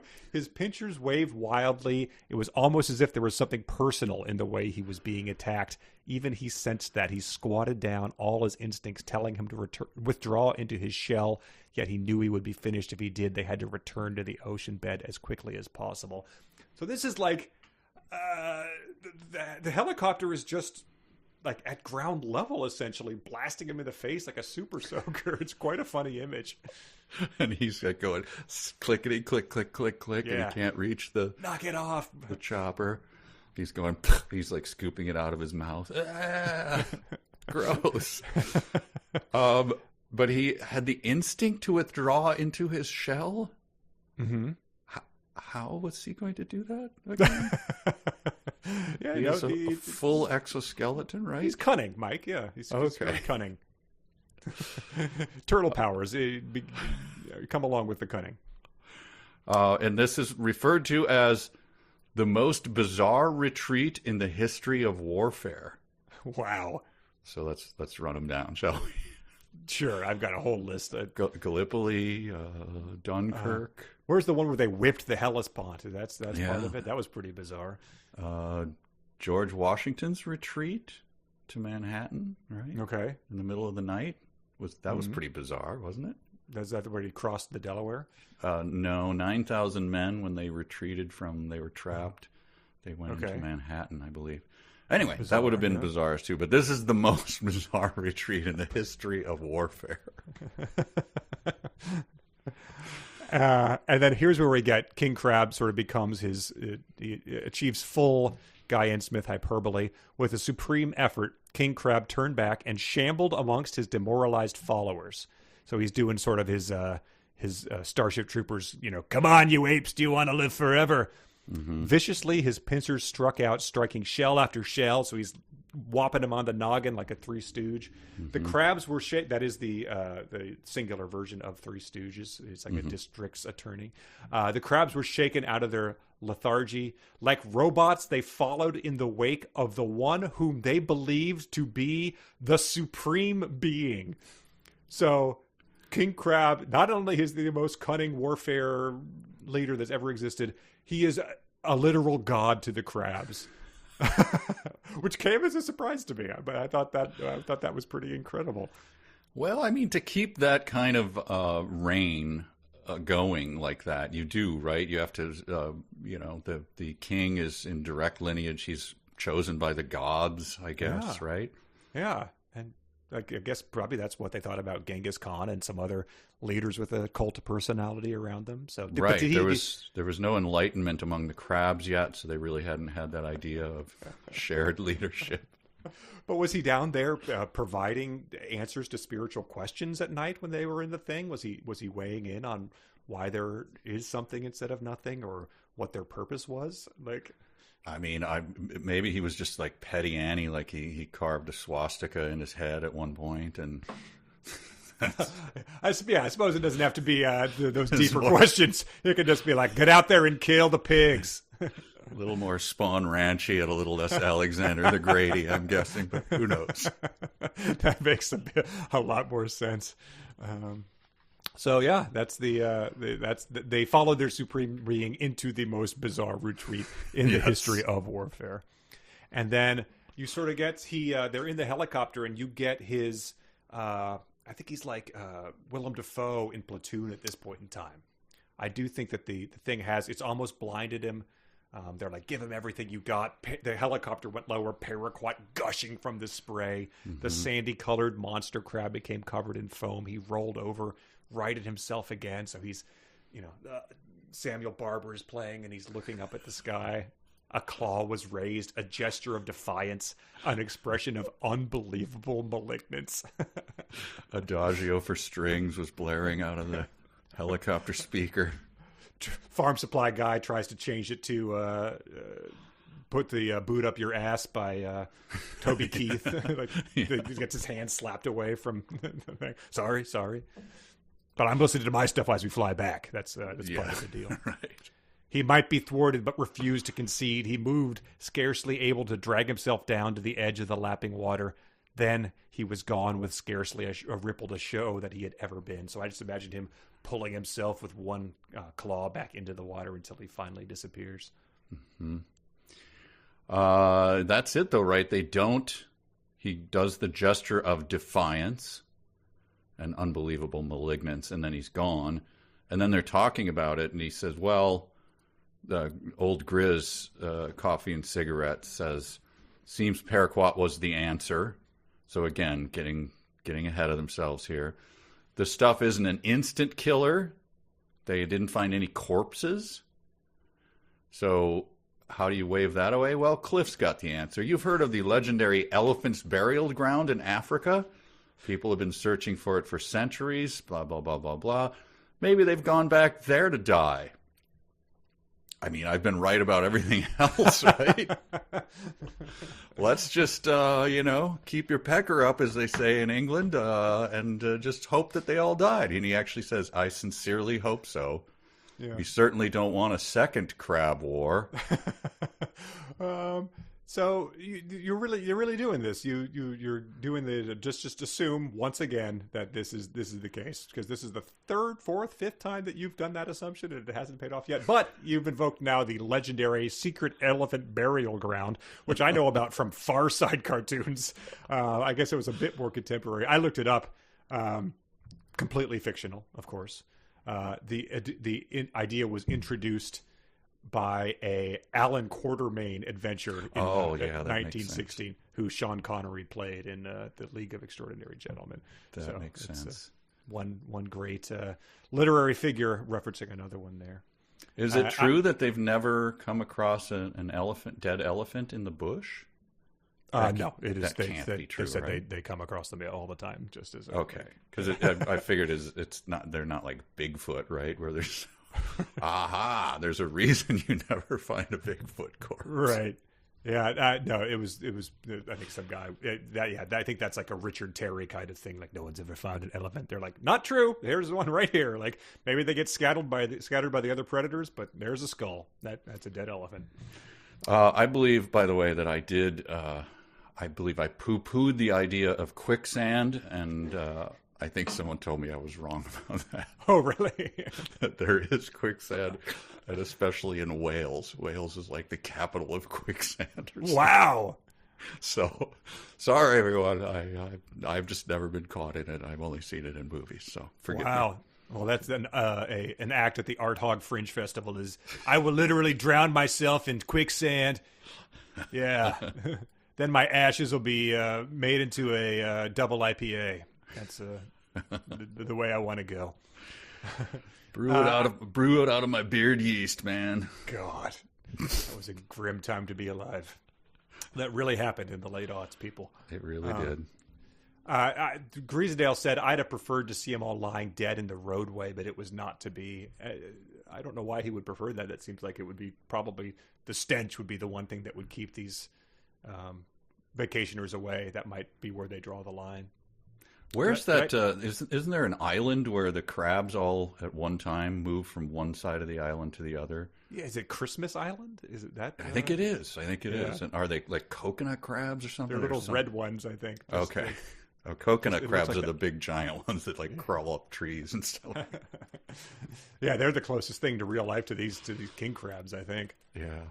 When we did our Father's Day, did I tell a story about that? That we went out of town after our, having a half bushel of crabs for Father's Day, and we were going at. It was like the day after the trash had come, so it was the middle of July in Northern Virginia heat.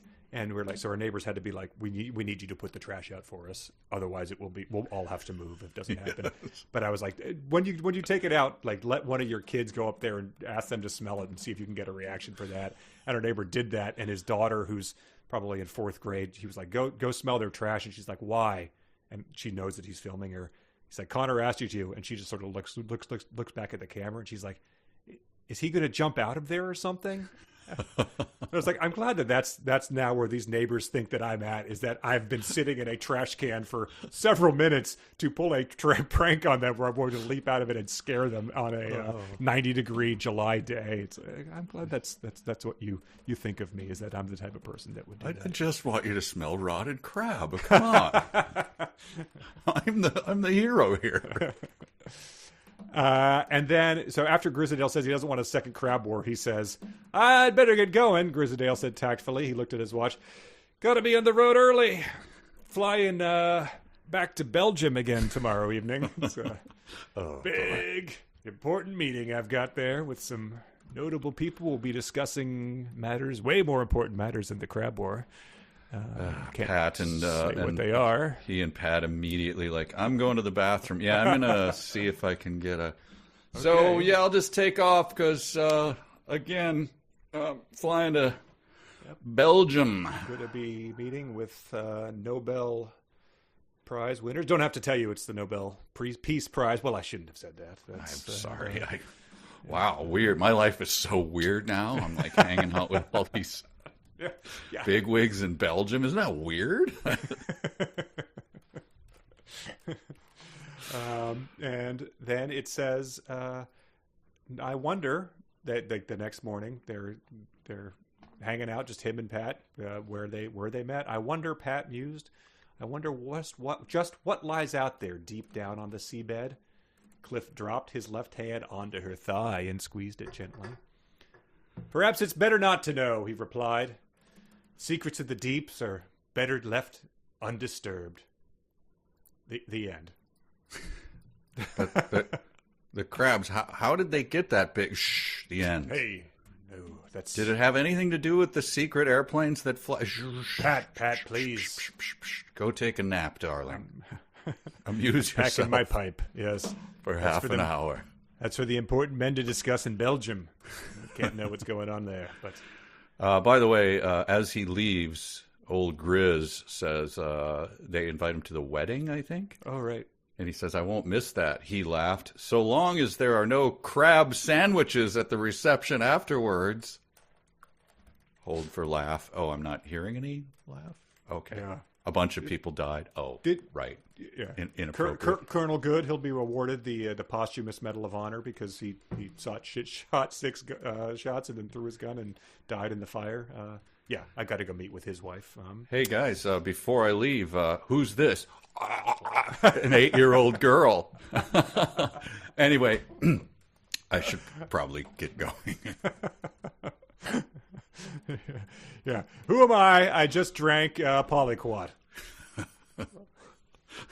Oh, God. Yeah. Maybe you should. I think your car is. I'm going to get going, I guess. Farm supply guy, how did this end for him? Does he just like get off the thing and then be like, okay, you guys, we hanging out? No? Yeah, no, we're hanging out. You should probably get in the truck and drive back because we're like it's a top brass. Long drive back to Dalgelly or whatever, right? Yeah. We don't really associate with the lower lot truck drivers. That's not something we do here. But thanks for your efforts. Appreciate the spraying. Really did the trick there. Send us the bill for the weed killer. That's yeah. We're 30-day net, maybe. I don't know. You'll talk to Barb. She's We're not paying for the weed killer we didn't use because once King Crab made the gesture of defiance and dragged himself back into the ocean, there was no more need for it, and kind of just wanted. So that's that. That's the end of. Excited for the dozen more books Guy N. Smith wrote, which people who are reading Crabs on the Moon said that a lot of it is just sort of copied and pasted and just telling the same story from the Crab's perspective at times. So he really just started phoning it in pretty early on these. That's disappointing. From the Crab's perspective, so kind of a what was that? Didn't we do the Twilight one? Twilight Sun from the vampires. Yeah, I suppose that's good. I mean, I'd like to see some of the cunning strategy and tactics laid out from the Crab's perspective. Do you think though that then the Crab is just like he's one of those guys who thinks he's really clever, but all the other crabs are like rolling their eyes, like oh boy, yeah, he's plotting again. Well, yeah, he just takes something that someone else, an underling, said in the meeting and presents it as his own idea, and then says it a little louder. Someone else to do it. Yeah. So that's an action item for Pinchy there. You get on that whole figure out how to be immune to Polyquat. Paraquat. I am going to take my morning constitutional, so I will leave the meeting for now. All right, King Crab. See ya. Grab that newspaper, see if any more 8-year-olds are on the front page. That was hilarious. All right. Wow. All right. There you go.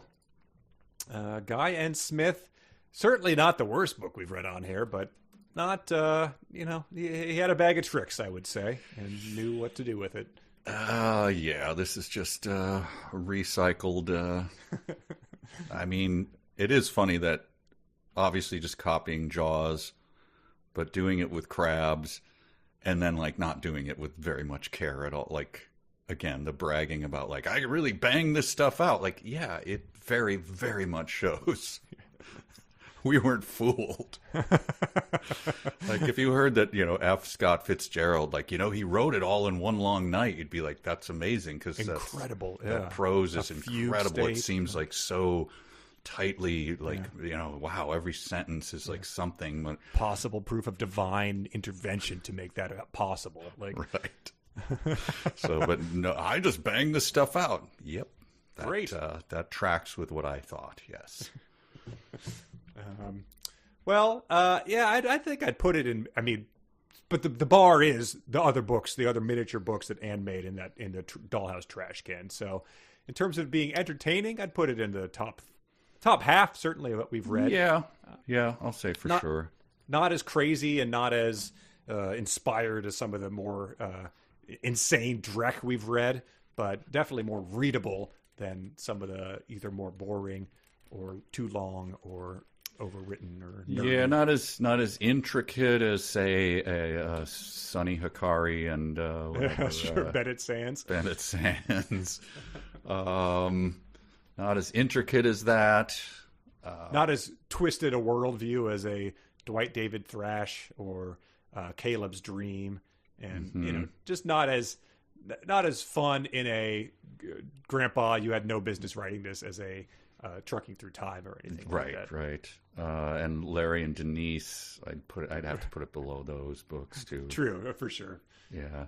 But certainly better than any of the Klein nerd humor or sort of world-hating worldview of Sean Penn or Shadow Moon and all that.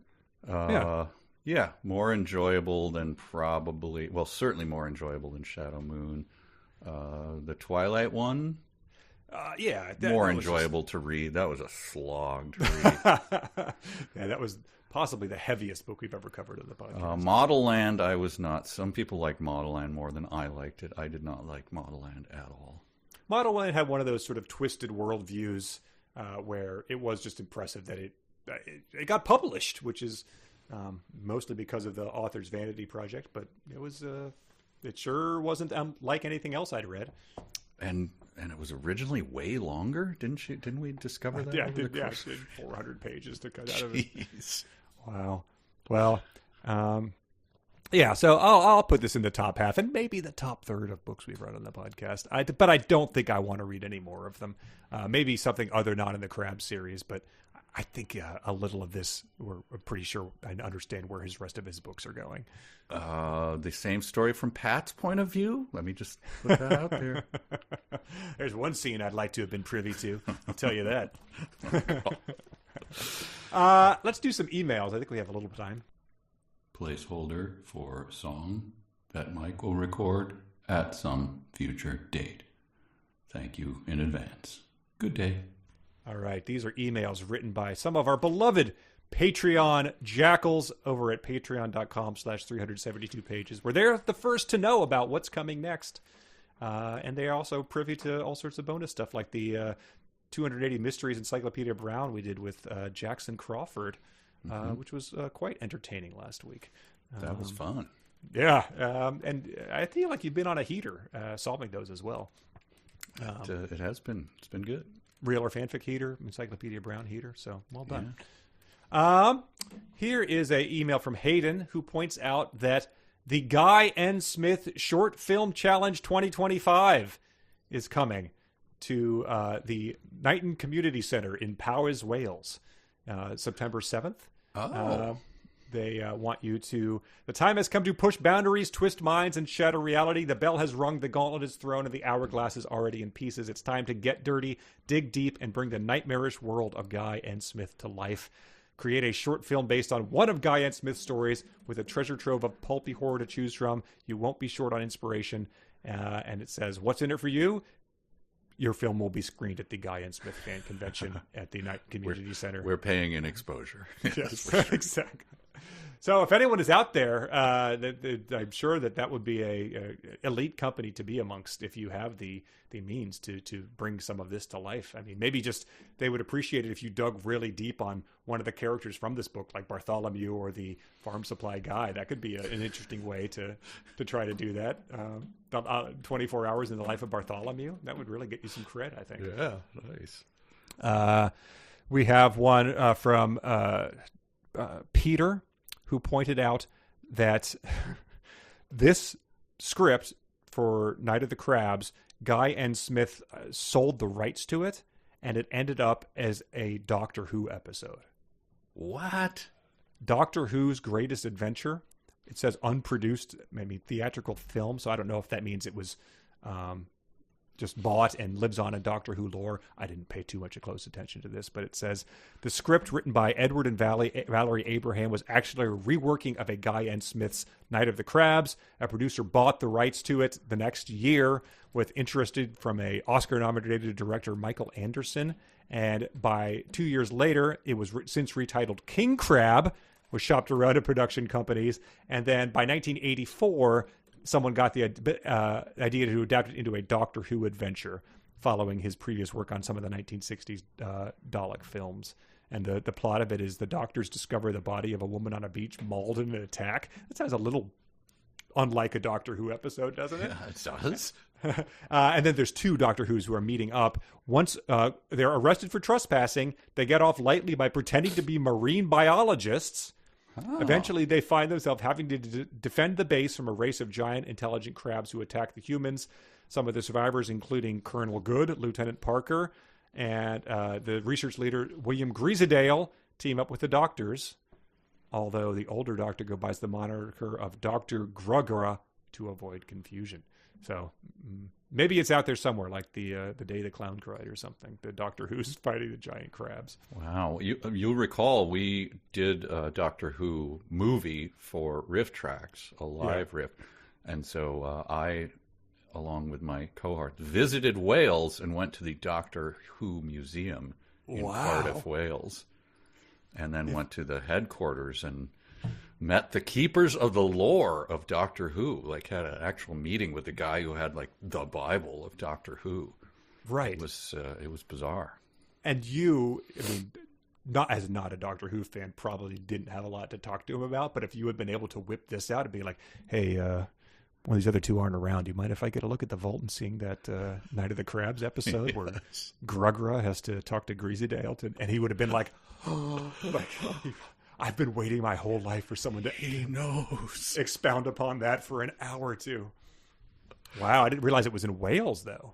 Yes, it was. And we went to the Doctor Who Museum, and we were just kind of, we're messing around, making jokes and stuff. And then a kid came in with his mom and went to the very spot like we were, like there was a Dalek or something. He was like, Mom, take a picture of me with this thing. Just the wonder in his eyes. And I was like, all right, guys, back it down with the mockery here. Right. This kid's having like the day of his life, like just like loving it. We're like sneering. You mock him and then he goes home and drinks Weed Killer. How about having that on your conscience? This is from Katie. She said, I'm going to send you a picture. I took a road trip to visit a friend last weekend, and she had a lovely home, but oddly in the foyer, there was a jar labeled Jar of the Crabs. I asked why, and she said her kids did it. The kids have no recollection of why, but it does seem like a very strong coincidence. So there was a jar that appears to have various Sour Patch Kids, Reese's, taffy in it. Saltwater taffy at the bottom, untouched, of course. Nerds, I think, on this. And then there's a picture of a shadow of an axolotl on it, but it says the Jar of the Crabs. So perhaps part of King Crab's cunning strategy is to endear himself to well, I'm looking at the silhouette. I see a cow, so I don't know what you're seeing there. We got this other one, another picture for you. I'll post these pictures in the show notes as well, but this is from Jennifer. I doubt you know about this. Correct in that assumption, Jennifer. There is a game called Date Everything, and in this game, you can date a Henry Hoover vacuum cleaner. Oh, here is a there picture. it is. Yep. And this looks like sort of the romantasy version of Henry Hoover, because it appears that it is a very much anthropomorphic Henry Hoover. He has large muscles and he is holding his tail. Don't want to know where that's going to go or where it's been, but I guess this does not and should not surprise me that people are shipping Henry Hoover. So that is disturbing, but interesting to know. That's out there. And one more aside in terms of disturbing. Jeffrey says the ebook version of Night of the Crabs contains a foreword by Brian Keene, who is a well-respected horror author who once wrote a book titled The Conqueror Worms, which is about giant earthworms. No word about how cunning their leader is, but he says it is a book I considered recommending for the podcast until I read it. Apparently, giant earthworm slime smells like fishy sex, a fact that this narrator of this book feels compelled to mention every couple pages. And no, that is not a recommendation, Connor. So, wow. So maybe you don't even need to know, be on Patreon to know what's coming next. It's the Conqueror Worms, baby. Not for real. But that's the giant creatures that go out there and take over the world. You start with crabs, you're going to end up with worms pretty low down the barrel. So, did we do there is a Worms movie, right? Well, Tremors? No, actual earthworms. I think we screened it, but we probably didn't do it. We probably said no to it, but sure. I believe it's just called Worms! ! So it's either a musical or it's And then that's it for emails. We can wrap up with the dumb sentences. Dumb, dumb, dumb, dumb, dumb sentence of the week. All right, here are the dumb sentences of the week. Again, sponsored by our delightful Patreon listeners, patreon.com/372 pages. From Chap, we get, yet with the coming of dusk, their thoughts turned to matters other than the ever-present threat of the giant crabs. And Chap wondered, would an ever-present mass of pork in one of their mouths be enough to restrain their horniness? You have to imagine that might be the only thing that might do it. We've got just a weird little universe we've constructed. Craig, I wonder if that tastes like tender human flesh and an ever-present chunk of pork. Yeah, the crabs didn't even start by attacking the livestock, did they? That's usually the way things start. They just got out there and went straight for Bartholomew. Mm-hmm. Craig submitted, the secrets of the deep are better left undisturbed. That's a final line of the book. He says, why is that so dumb? Considering that most of our heroes' activity in the book had 100% to do with finding out what secrets the deep were hiding, like specifically where they were and what they were doing, it caps off the entire story of the waste of the hero's time. That's gloriously bad writing. Cameron submitted, only the complete and utter destruction of the giant crabs would bring a permanent aura of peace back to that part of the Welsh coast again. And Cameron just said, I think the aura of peace would be pretty thoroughly ruined for at least a few decades by now. Like, if even the writing of Night of the Crabs sort of ruined some of the aura of Shell Island, yeah, I think that the mass slaughter and warfare might do a number on the tourist industry. Mike submitted, why's that? She asked as she shrugged herself out of her sodden raincoat and spooned sugar into her coffee. Mike said she accomplished a great deal over the course of saying 2 words. Sarah and Michael submitted, like robots, they followed in the wake of the one whom they believed to be the supreme being. And Sarah said, what a brief but intriguing foray into the theology of both giant crabs and robots. Chris submitted, so long as there are no crab sandwiches at the reception afterwards. And he said, I wasn't expecting a cheesy freeze-frame sitcom credits start rolling style quip in my horror novel, but I suppose with Guy and Smith, all bets are off. Dawn and Skylar, did we already do this one? Oh, yes. She also submitted the with the coming of dusk. The thoughts turned to matters other than the ever-present threat of giant crabs. And I think Skylar said, any narration in this vein feels like it should be read in a sexy Zap Brannigan from Futurama voice and accentuated with copious oh yes. Jeffrey submitted, no doubt potholers have been having a whale of a time here for years. He said, do I know what it means? No. Is it dumb? Yes. Hayden submitted, we too, the pilot and this feller here from Farm Supplies to work the spray. And Hayden said, imagine being a truck driver that gets dubbed an agricultural engineer and then forced onto a helicopter to spray poison onto giant crabs, making you the actual hero of the story and not even be given a name. Which was pretty impressive. Kara submitted, all caps, child drinks weed killer and dies. Just, I've been a journalist for 20 years and I've both read and written some less than stellar headlines in my time. And yet, this needs to be one of those headlines that when the newspaper spins in one of the bad movies we do, that's down there. Yes. That just is sort of the B story below aliens invade. And then Jackson submitted, Di Peters was due to retire at the end of the month. And Jackson said, the cliche pileup in the scene made me laugh so much. He did not even hasten his waddle. And I had Cliff Davenport and Pat Benson paused on the top of the hillside where they had sat and viewed the giant crabs the previous evening. I went for the sausages being carefully tossed into a pan. Carelessly, sorry, not carefully. The very opposite. Yeah. That was a lot of good stuff. Yeah, I mean, he had the knack for sort of throwing a bunch of sentences in there like sausage in a pan, but then every now and then hitting on a bizarre metaphor or something that really made you laugh during his marathon and marathon sprint writing sessions. Yes. All right. Well, thanks everyone. I mean, watch out for crabs, I guess, is the takeaway from this one. As long as you're not serving crab at the reception. Wait, I got to throw back my head hysterically. Yeah, thanks, everybody. We'll see you next time. So long.